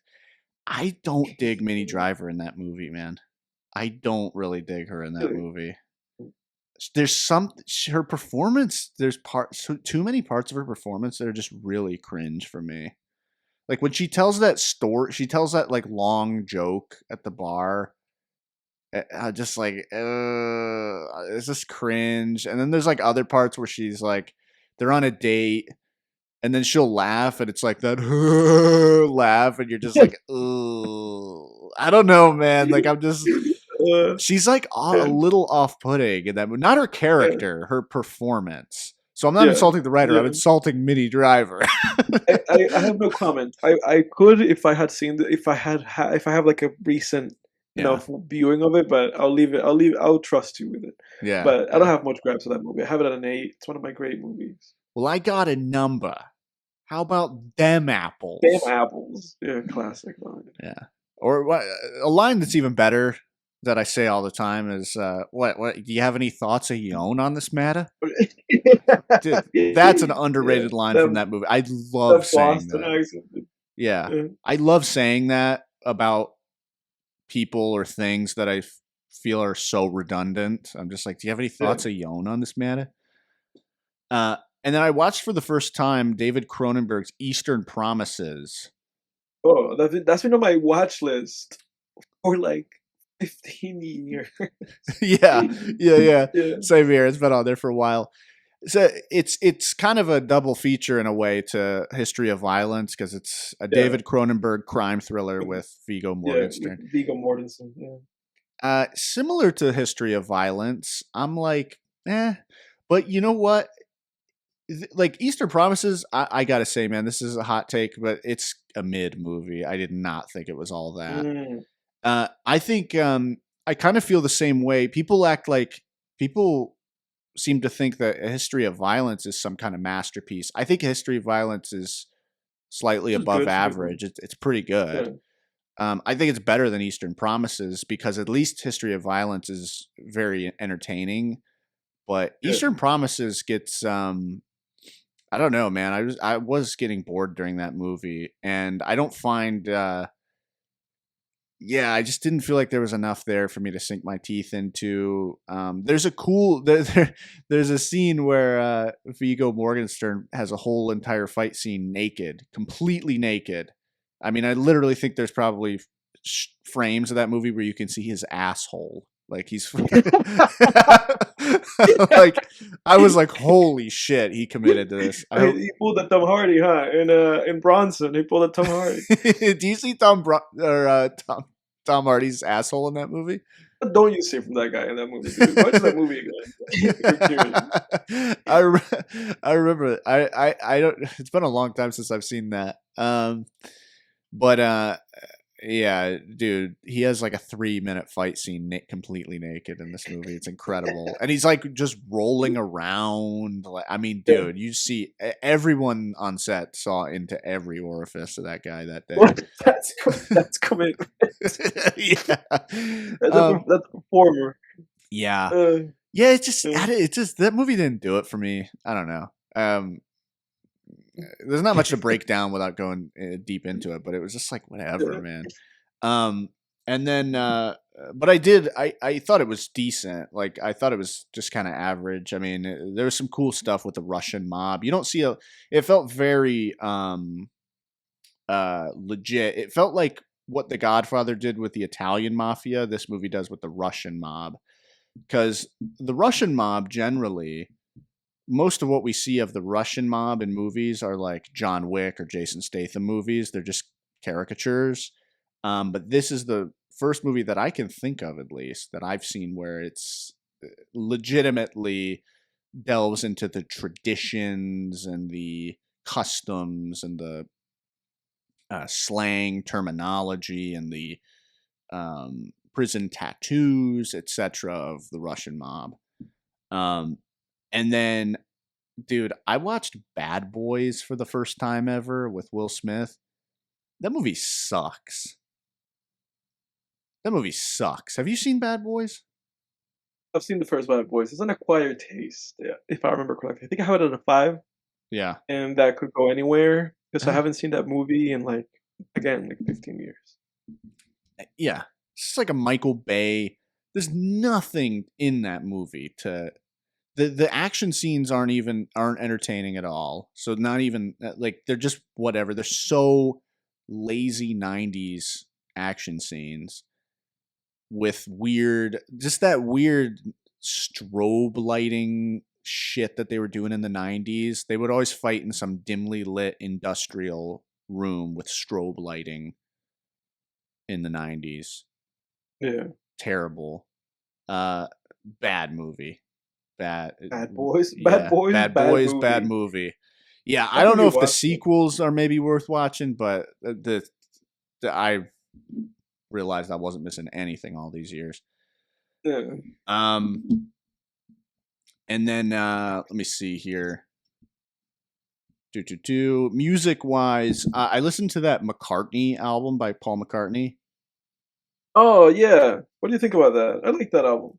Yeah, it was pretty good. I think there were some songs on there like I liked the really bluesy kind of songs that he does on this album. Yeah, There's a few songs on there though that I didn't care for because the older I get, dude, and this is a hot. I'm sure this is a hot take, but the older I get, the more I just can't really stand some of the Beatles stuff in terms of like the hokey songs that they mm-hmm. do, and there's some of that on here. 100%. You know, where he's just like, "I am a boy in the blue," and you're just like, "What the fuck, man?" Well, the thing that you have to realize, my friend, is that for the most part, that's Paul McCartney. Yeah. Okay. That's why he's like my second to least favorite Beatle. That's why it's like Ringo and then him. You know, that's why I love George and John, Yeah. because they are not those, they're not doing that shit. Like the Beatles songs that are fucking Paul songs, and then That he does is. that in his own albums. Like that's the same complaint I had about McCartney when I talked about the album. It's like there's some good songs in there, and then there's a bunch of fucking Paul McCartney songs, Yeah. and then those Paul McCartney songs are just like, oh, they're an eye roll. Yeah, you just sound like a weirdo. I think honestly, Yeah. George Harrison might be my favorite solo Beatle now that I'm thinking about it. I think he probably is. I think objectively speaking, I think it might be him. It's between him and John anyway. Yeah, because like John Lennon is just kind of irritating to me. I don't know. He just seems like a guy. He kind of reminds me a little bit. Obviously, he's more musically talented than someone of this ilk, but he kind of reminds me of that what douchebags did to the guitar bit in Family Guy, where it's like the guy's sitting under the tree with his bare feet and he's like strumming a guitar, and all these Yeah. girls are listening to him, and it's like, and he's just it's pretentious as fuck. I don't know. Sometimes I listen to some John Lennon stuff, and I'm just like, oh god, like this No, dude, you gotta guy. listen to the right John Lennon stuff, man. That guy was gifted. That guy was like, it was a gifted guy. He wasn't just some like schmuck, you know. Yeah, yeah, If you listen to like random shit, then of course you're gonna have that impression. But listen to the fucking like Plastic Ono Band album. yeah. Listen to the Imagine album. Like they're great songs. There's nothing in there that sounds like that. Okay. They're for the most part they're like piano ballads. You know. Yeah. My Um, dad is a big John Lennon fan, and he's shown me some stuff that I really really like by John yeah, Lennon. yeah. I'm That's great, not saying dude. I don't like him. I'm just throwing out some of my critiques, I guess, of why maybe he doesn't take precedence over George Harrison's music. But yeah, like I hate that goofy hokey shit, man. Like I can't take those Beatles songs where it's just like an octopus has got it. It's like, dude, what the fuck is this, That's a man? Ringo song. Yeah, it's just like That's what you're talking about the two worst Beatles, dude. I'm telling you. Like they're yeah, in their catalog, there is no John or George song yeah. that is like cringe. There's none. You know. Yeah, that's like the Beatles at their worst though. When it's just Yeah. like that weird ass shit that's it's childish. I don't know, man. Yeah. I don't know. But you were right. Like George is up there. He's really up there. Yeah, I love a lot of his songs. And he's a very fascinating guy. There's like a great like 5 hour documentary about him that Scorsese did. It's called like George Harrison Living in the Material World. yeah. Because George, I think after he that's on left my the Beatles, watch list. he became very religious, and very spiritual, and that filtered into his music like in a really fascinating way. And he was a really cool guy. So I recommend it if you have 5 hours. You know, I recommend. I recommend Right. Yeah. yeah. Yeah, it's like that's another thing on my watch list that I'm like, I'll get to this probably never, but Yeah. it's on there. And I allegedly wanted to watch it at some point. And then Yeah. uh uh I really enjoyed something called an album called Rat Girl EP by 1-800 Antimatter. This is an artist, this is Paris's cousin actually. Uh so he he makes like very 3-6 Mafia esque Memphis sounding rap music. I think he just produces, and then he has other people feature and actually rap on there. But I wanted to shout him out. He's an indie artist. Obviously, I discovered him through having a personal relationship with What's his Paris. name again? 1-800-antimatter. Okay. But yeah, he's crushing it. I really like his stuff a lot. I'm a big fan of Alright. that sound. So, but he just released an EP. So, if you're interested in that kind of thing, check it out. Rat Girl EP by 1-800-antimatter. And then I read Seneca's Letters from a Stoic. I listened to it on audiobook. I listened to most of it, and then today I was like, all right, I got you, Pally. Like, we got you. We got you. Stoicism, virtue. I got it. I like that stuff. I love Stoicism, but sometimes you listen to that shit, and after a while, you're just like, all right, I got you, man. I'm fucking done listening to this book. One interesting read. This is the last thing, and then I'm done. I actually listened on audio to the Satanic Bible by Anton LaVey, the guy who started the Church of Satan in the 60s. Mhm. It was pretty good. I've always been curious about reading it, like what's in it, honestly, most of it is basically if you just took away the mythological symbolism in there, because that Church of Satan stuff is like an atheistic religion. They don't actually believe in anything supernatural, or at least in their doctrine. It's basically, if you just take out the mythological symbolism in there, it's essentially just a libertarian book. I found it's just about like personal liberty and personal responsibility and stuff. I thought that was really interesting. I was like, dude, this is like a libertarian book. But yeah, really interesting. I mean, I like reading stuff like that once in a while. Stuff that makes people kind of clutch their pearls. Mhm. But it's like, Mhm. fuck, I'm open minded. Let's see what it is. Yeah. Don't let upbringing and religious doctrine scare. Swayed you? The Yeah, Satanic Bible? well, yeah, like don't let it scare you from having an Yeah. open mind and just because I'm like, dude, this is silly, like the Satan stuff. It's like it's silly, dude. It's just like Yeah. why am I, I'm not scared of Loki, when I watch Marvel's Right. Loki. So I'm not gonna clutch my pearls at Satan. I think both are equally real or equally Right. fictional, rather. Right. Equally not real. Yeah, equally not real. But anyway, that's my recap. That's what I've been reading, watching, listening to. Let's get into the All right. movie. Go ahead, sir. Yeah. Marty Supreme. Morty. Speaking of Morty Supreme. Yeah, Marty Supreme. I caught that in the description Supreme. of the last one. Yeah, so Marty Supreme, directed by Josh Safdie, starring Timothy Chalamet. This was my second watch. I saw it in theaters. First watch for me. Yeah, and then I rewatched. Yeah, first watch for Edward. What'd you think on your first watch, man? And, Well, and how's it stack up against the other Safdie movies? Some things to note. Timothy Chalamet is a producer in this movie. That struck me that he was credited as producer in this film. Josh Safdie and the guy that he wrote it with, Ronald Bronstein, they edited the film together.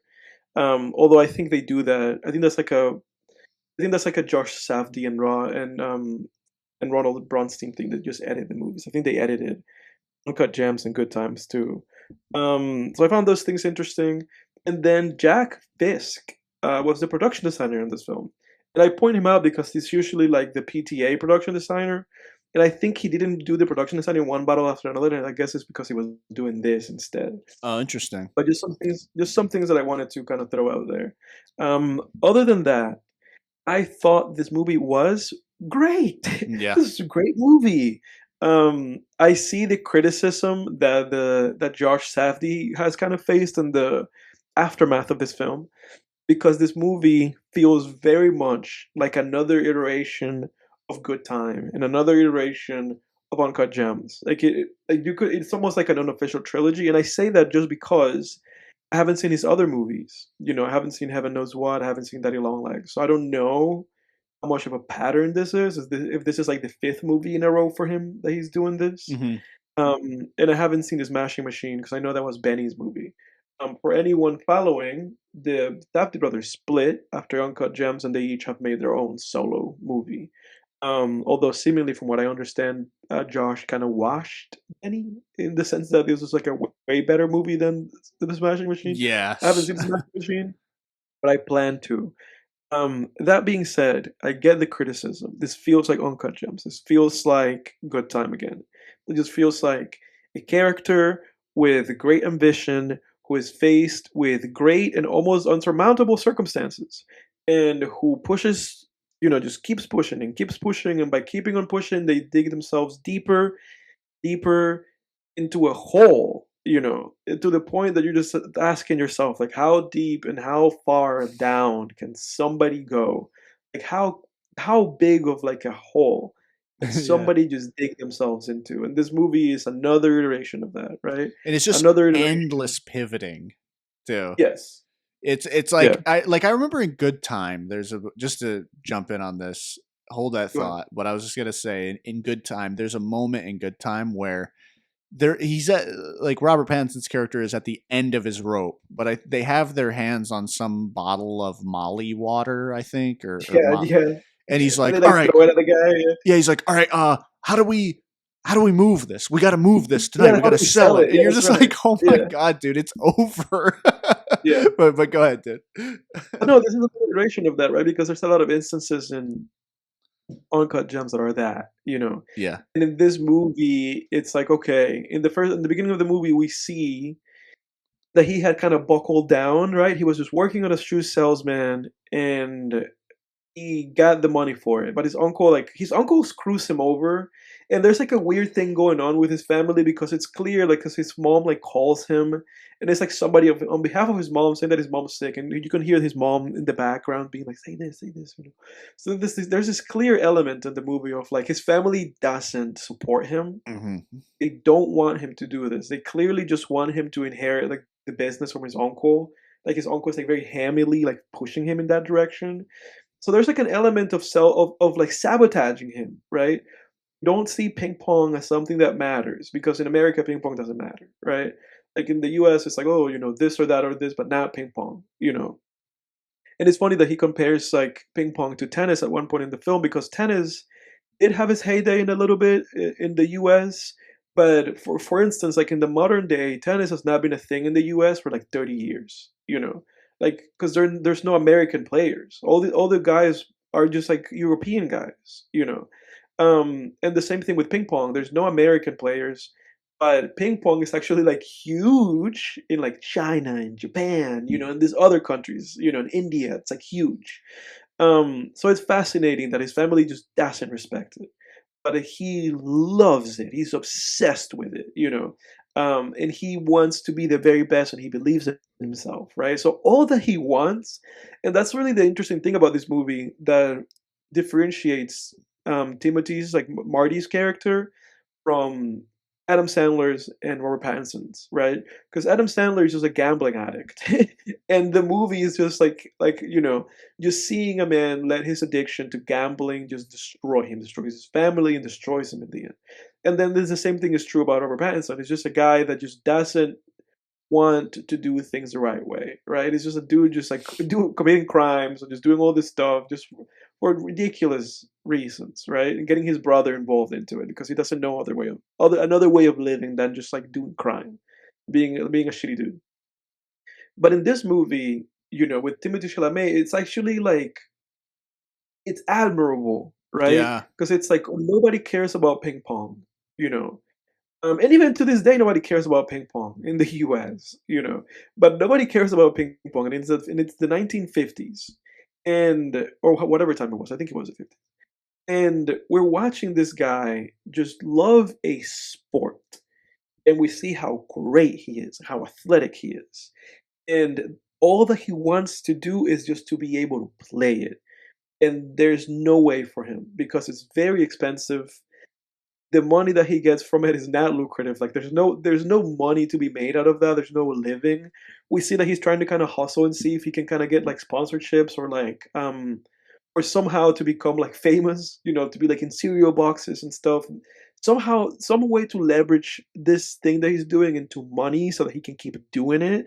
Um, so it's fascinating, and he's a very interesting character because despite the fact that he can be very, I don't know, for lack of a better term, like toxic, right? The guy is just like curses and he's just like, swindling people and just like hustling and just lying and saying all kinds of like really like egregious things to people.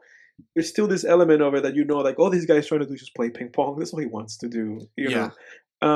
So because of that, it almost makes all his efforts be more endearing than the characters ever were in Uncut Gems and Good Time. Because I don't love those movies. I think those are great movies, but I never loved Uncut Gems or Good Time because I always just felt like the characters were very reprehensible and like nearly just completely unlikable. And it's just kind of more about the fun of seeing them get in trouble and how they can get out of it. Yeah. Whereas for Marty, the guy is likable. Like there is a lot to like in the guy, and you can see that he just wants it really bad, and you can see that he's really talented. But then the thing that keeps undercutting him throughout this movie is not anything but himself. He's his worst enemy because he gets offered opportunity after opportunity after opportunity, and he just wastes them either because of doing the wrong thing at the wrong time or through sheer just Pride, pretty much. right, I mean, that's exactly. why he Like didn't there's like take the offer to go to Japan and get beat, and be some exactly. sort of circus show. Which I understood that, I definitely understood it. But he Yeah. completely snuffs it out by throwing a shot at Kevin O'Leary's son Right. or whatever. Right, exactly. And it's just weird because he undercuts it, and it's fascinating because this guy is smart. Like we see him like just like outfox people and just like kind of like hustle and like do these things. Great Tyler the Creator Yeah, character yeah, he was here, even he though was he was bad. so good in this movie. But he was great. I wish we would have seen more of him. But the last time we saw him, he was just playing ping pong, and he couldn't. Timothy couldn't kind of make a connection with him. Um, but yeah, man, it's fascinating. Um, yeah, no, a great movie. I kind of lost my train of thought a little bit, but yeah, I Yeah, think in terms of go ahead. no, go finish what you were gonna say in terms of what. No, so like in terms of like positives for this movie, I would say that that's like the main thing. Just having like a really dynamic character that, despite the fact that he keeps messing things up, you are still like rooting for him. Great pacing, great editing, great music, great acting. Like there's like everything in this movie is just kind of firing at all cylinders.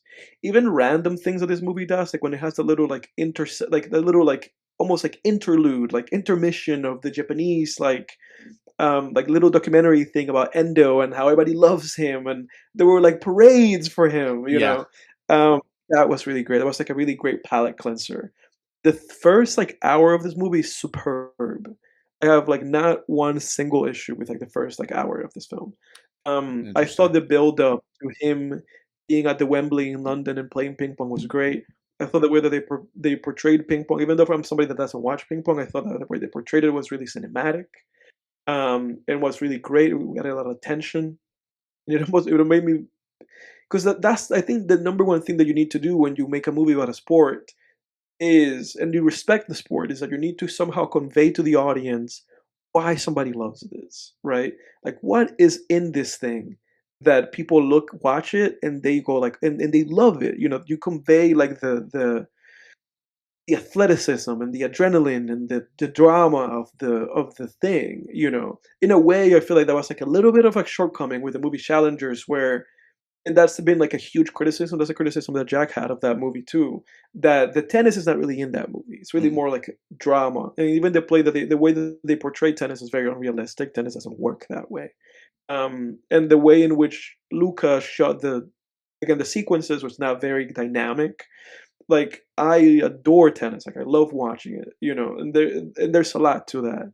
And I think this movie actually conveyed. It almost made me feel like I was watching a tennis match. It conveyed this like sheer raw level of emotion of rooting for an athlete, that is just going against another guy, and athleticism, like watching them run around and hit those like this little ping pong is like and just sending it like 10 feet up in the air.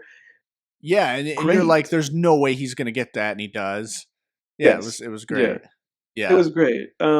So yeah, dude, like just positives. I thought the movie kind of. I thought there were too many. I thought it was just kind of amalgamation of complications a little bit, like to the point that at some point in the movie, it's a 2.5 hour movie. At Mhm. some point, around like maybe the hour to like 2 hour mark, within that window, I felt the movie dragged a little bit. Where I kind of felt this like the itchiness of being like, I want to just look at my phone. I had you that know? last night on the rewatch. Yeah. Never did I have that on the first watch. I mean, I was in the movie theater, so I Indeed. didn't even have the Yeah. option to do anything else. Yeah. Yeah, I you know what's you know what I love about Josh Safdie's movies, particularly Uncut Gems, and this one is like you just alluded to it, and it made me think of this: the amalgamation of complications. But what that does, because what he does in these movies is he creates all these threads with all of these different characters who all have something to do with the protagonist, but never meet each other. You know, like when you watch Uncut Gems, it's like Howard Ratner, Adam Sandler's character. Howard is, he's involved, right, with, in some way, shape, or form, with the jewelers next door who he owes money to, the Kevin Garnett, the loan sharks, his loan shark brother-in-law, his wife, his Yeah. girlfriend, but none of them really meet each other or have anything to do Yeah. with each other, but they all have something to do with the main character. And I love that in Yes. this movie. He's got did you know the girl Odessa, whatever her face is, her Mhm. mom is Pam from Louie? Yeah, I knew that. Yeah, I knew Okay. that. Because I knew who this person was even before I watched the movie because she got really famous because of this movie, Yeah. and then I looked her up and I was like, "What? Related to who?" That's But what yeah, I know who it is. yeah. And she was in that Hellraiser movie from a few years ago. I think that's the first thing I saw her in. But Yeah, yeah, she's that's great, right, she man. was in that Hellraiser movie. Yeah, yeah. No, Yeah. she was great. She was great. Yeah. They played great off each other. She plays like a completely different character in this movie too Mhm. than the Hellraiser movie. Yeah. She was a great aspect of this movie because I think my favorite scene, one of my favorite scenes in this movie, is when he said, and it's a really harsh scene, but I think he kind of said something out loud that I think some of us think sometimes, and he said to her, he was like, "Look, I'm not trying to be mean or anything, but I have purpose. I have a purpose." Yes. He Yeah. goes, "You're like, you have no purpose." He goes, "You just make things up. I don't even know what you do. You just make things up as you go along." You know, and Yeah. that was really, Yeah. it's a really harsh scene, but Yes. I remember that scene just hit me like, man, I do sometimes as someone with I have a very defined purpose, and sometimes you see, and this doesn't apply to really anybody in my personal life. I don't want any friends or family to hear this and think, I think this is Any and everybody who hears this, he's talking to you. no, no, no, no. It's like You you think just for a second in your head, like, is he talking about me? He's talking to you. Exactly to you. yeah. Listen to this. No, you meet people. What I'm trying to say is you meet people once in a while though, and you're like, holy shit, man, life is just something else to you. You just make it up Yeah, as you go along, and yeah, I mean, I did have an ex who I felt that way about, where I was just like, what do you fucking like, and she would hound me about my writing habits and the time I was spending, and I kind of related to yeah. Marty Mauser a little bit in this movie, where Mhm. people are hounding him and he's like, "Oh my god, do you not see what I'm trying to do here?" You Yeah, know? 100%. No, he's very relatable. He reminded me of there's a movie kind of in the same vein as like Whiplash. Yeah, This yeah, like relentless pursuit of like excellence and this relentless pursuit of like purpose. yeah, That is very relatable. At least for I guess for people in our situation, that's very relatable. yeah, for sure. Yeah. I think that's what the whole theme, because I think a big theme of this movie is purpose, and I think that's Mhm. what the birth stuff is, Yes. like with the egg Yeah. and him seeing the baby at the end and all of that. It's like this is what he was born to do, Right. and Right. and I think that scene of him at the end seeing his baby and crying is like him realizing that now he has a new purpose, which is Yes. fatherhood, and that he can have another Exactly. purpose, Yes. and that and the whole like sperm and the egg thing at the beginning, I think is sort of a motif that's hinting at him being so adamant about doing this because he believes it's what he was born to do. Yeah. I guess that's kind of my interpretation of that.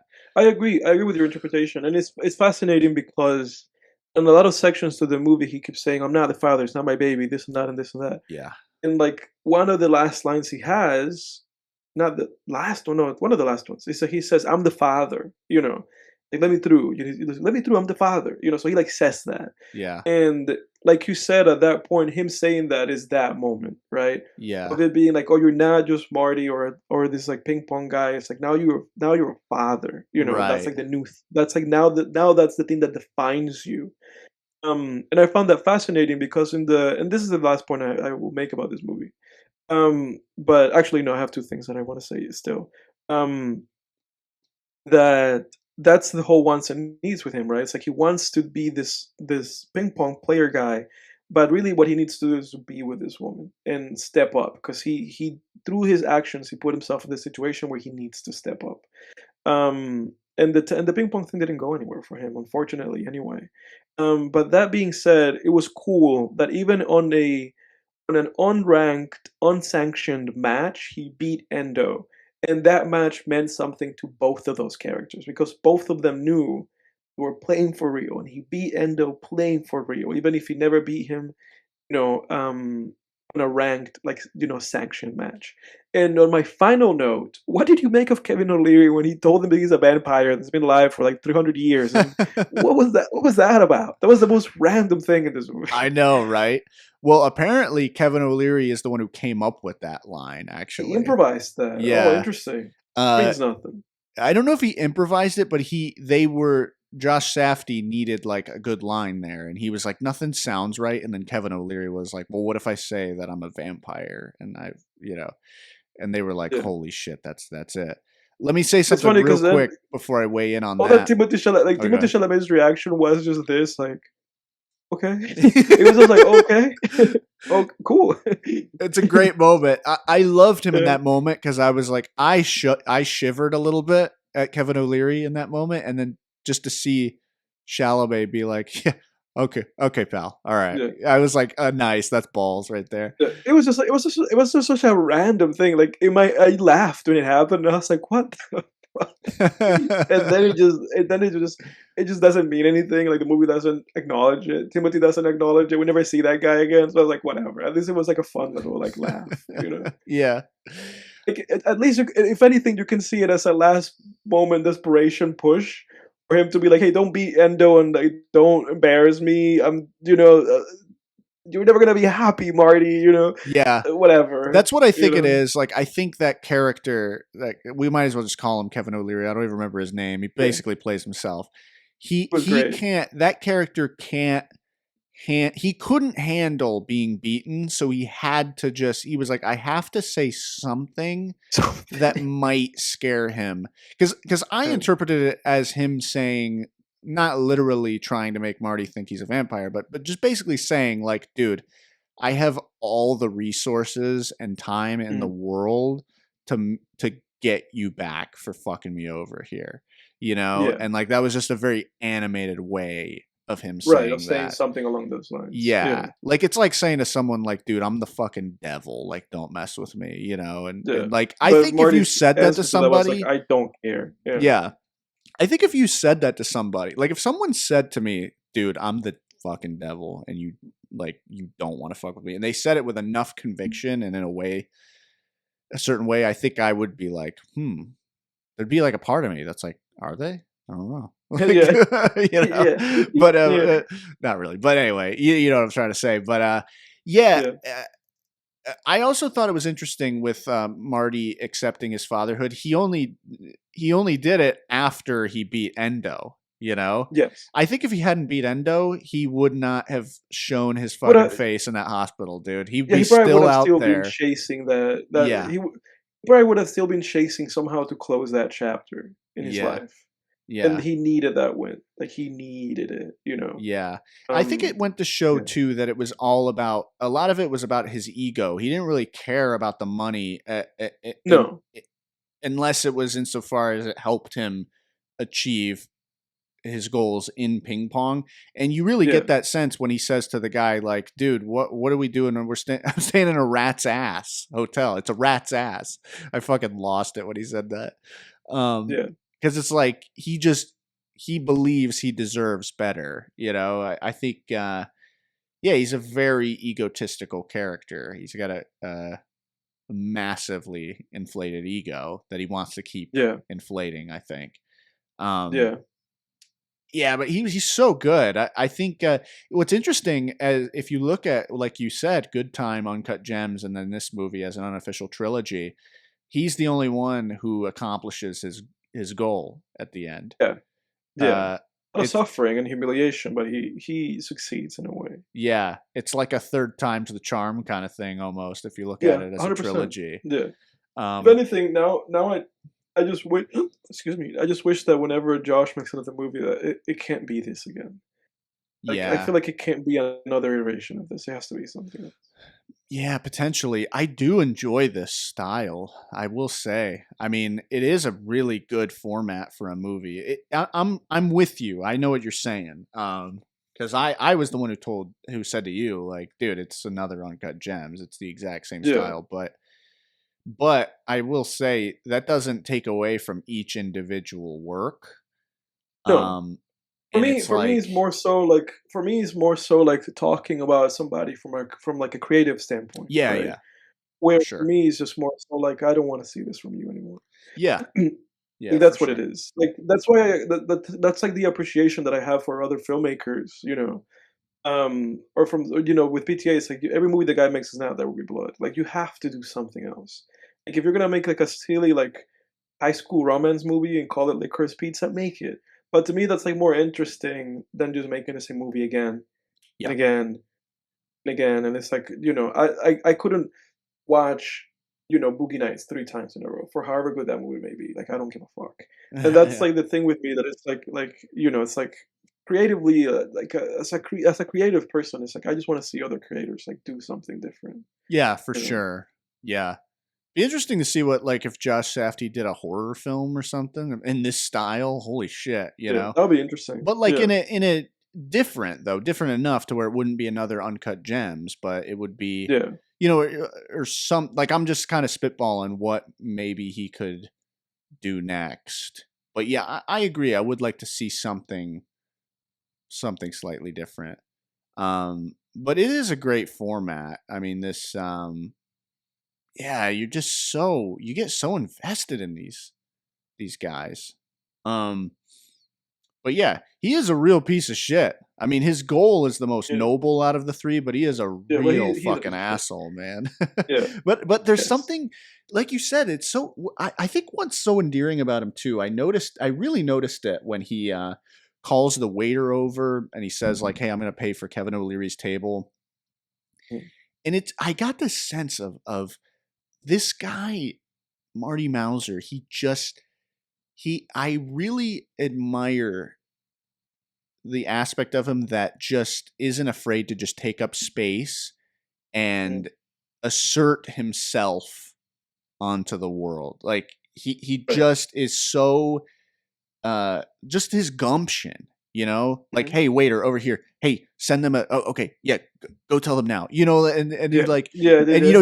he kind of muscles people around a little bit, Yeah. and Well, it that's part of what's likable, like, or that's part of what's, like, kind of envious, right, as a viewer about the character, right? yeah, yeah, because Yeah. most of us are to some degree, people pleasers, and we're very Mm, respectful, and in a lot of ways that's good, but sometimes I admire, like I went to I went to a Bills bar with Jack's family, a couple of months ago when the Bills were in the playoffs, and there was no room inside, and we're outside, and I remember like Jack's dad just kind of, moving our table closer to the heater, and then he kind of climbs up on a chair and tilts the TV so it's facing us, and I was like, man, this guy just, is go.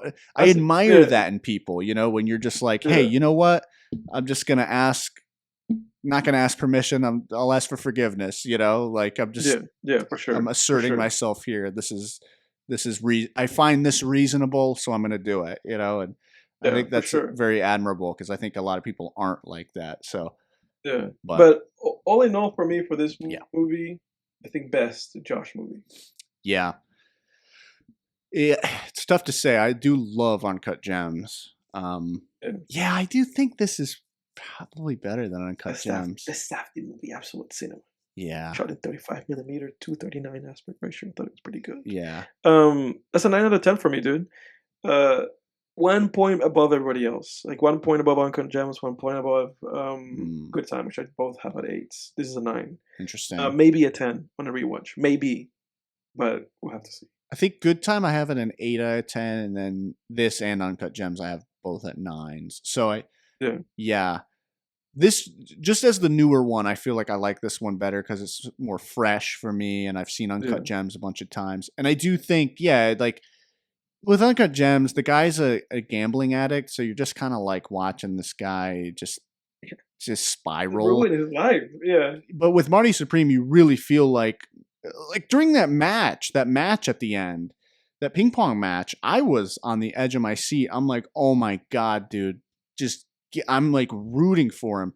Versus in Uncut Gems, you're watching him in the climax. You're watching him watch something, which is the basketball game, and he has no control over the basketball game. That's what I think you're more in the climax. You're more invested in Julia Fox's character because she's actually the one that's out and about, like taking the money around and getting chased around and by the loan sharks and stuff. So, but anyway, Marty Supreme, it was fucking awesome. I'm so glad movies of this quality are still being made too. They still exist. Yeah, like I think it's always been this way though. You get a gem every once in a while, but we just get so much content nowadays that it seems like movies are not as good anymore. But I think the ratio is the same. I just think the quantity is so much larger. For sure. Yeah. Sure. I mean, I was going through, I know you got to go, man, but I got to throw this in real quick. I was going through, my girl and I were looking for something to watch a couple weeks ago on Prime. You really realize, like, dude, they make movies like hotcakes nowadays. Yeah. I mean, they're pumping them out. They're pumping them out. Pump them out. Yeah. I mean, there's like a dozen movies that I'm like, I have not heard word one about this ever. I have never heard of this thing, and I probably never would have if I didn't just scroll past it.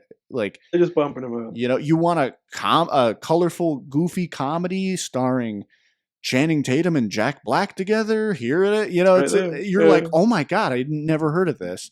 So the quantity is so large nowadays. So more movies mean more crap, but I think the ratio is, comparable to. I agree, because we always have great movies. Yeah. But that being said, I guess if you're down with it, I guess that's the end of this week's show. Yeah, let's we'll call it. For next week, everybody, I have the movie Warfare. Have you heard about that movie? Is it new? 2025. Yeah, Warfare. That's the name of it. Oh, yeah. I think I saw something about this. Okay, cool.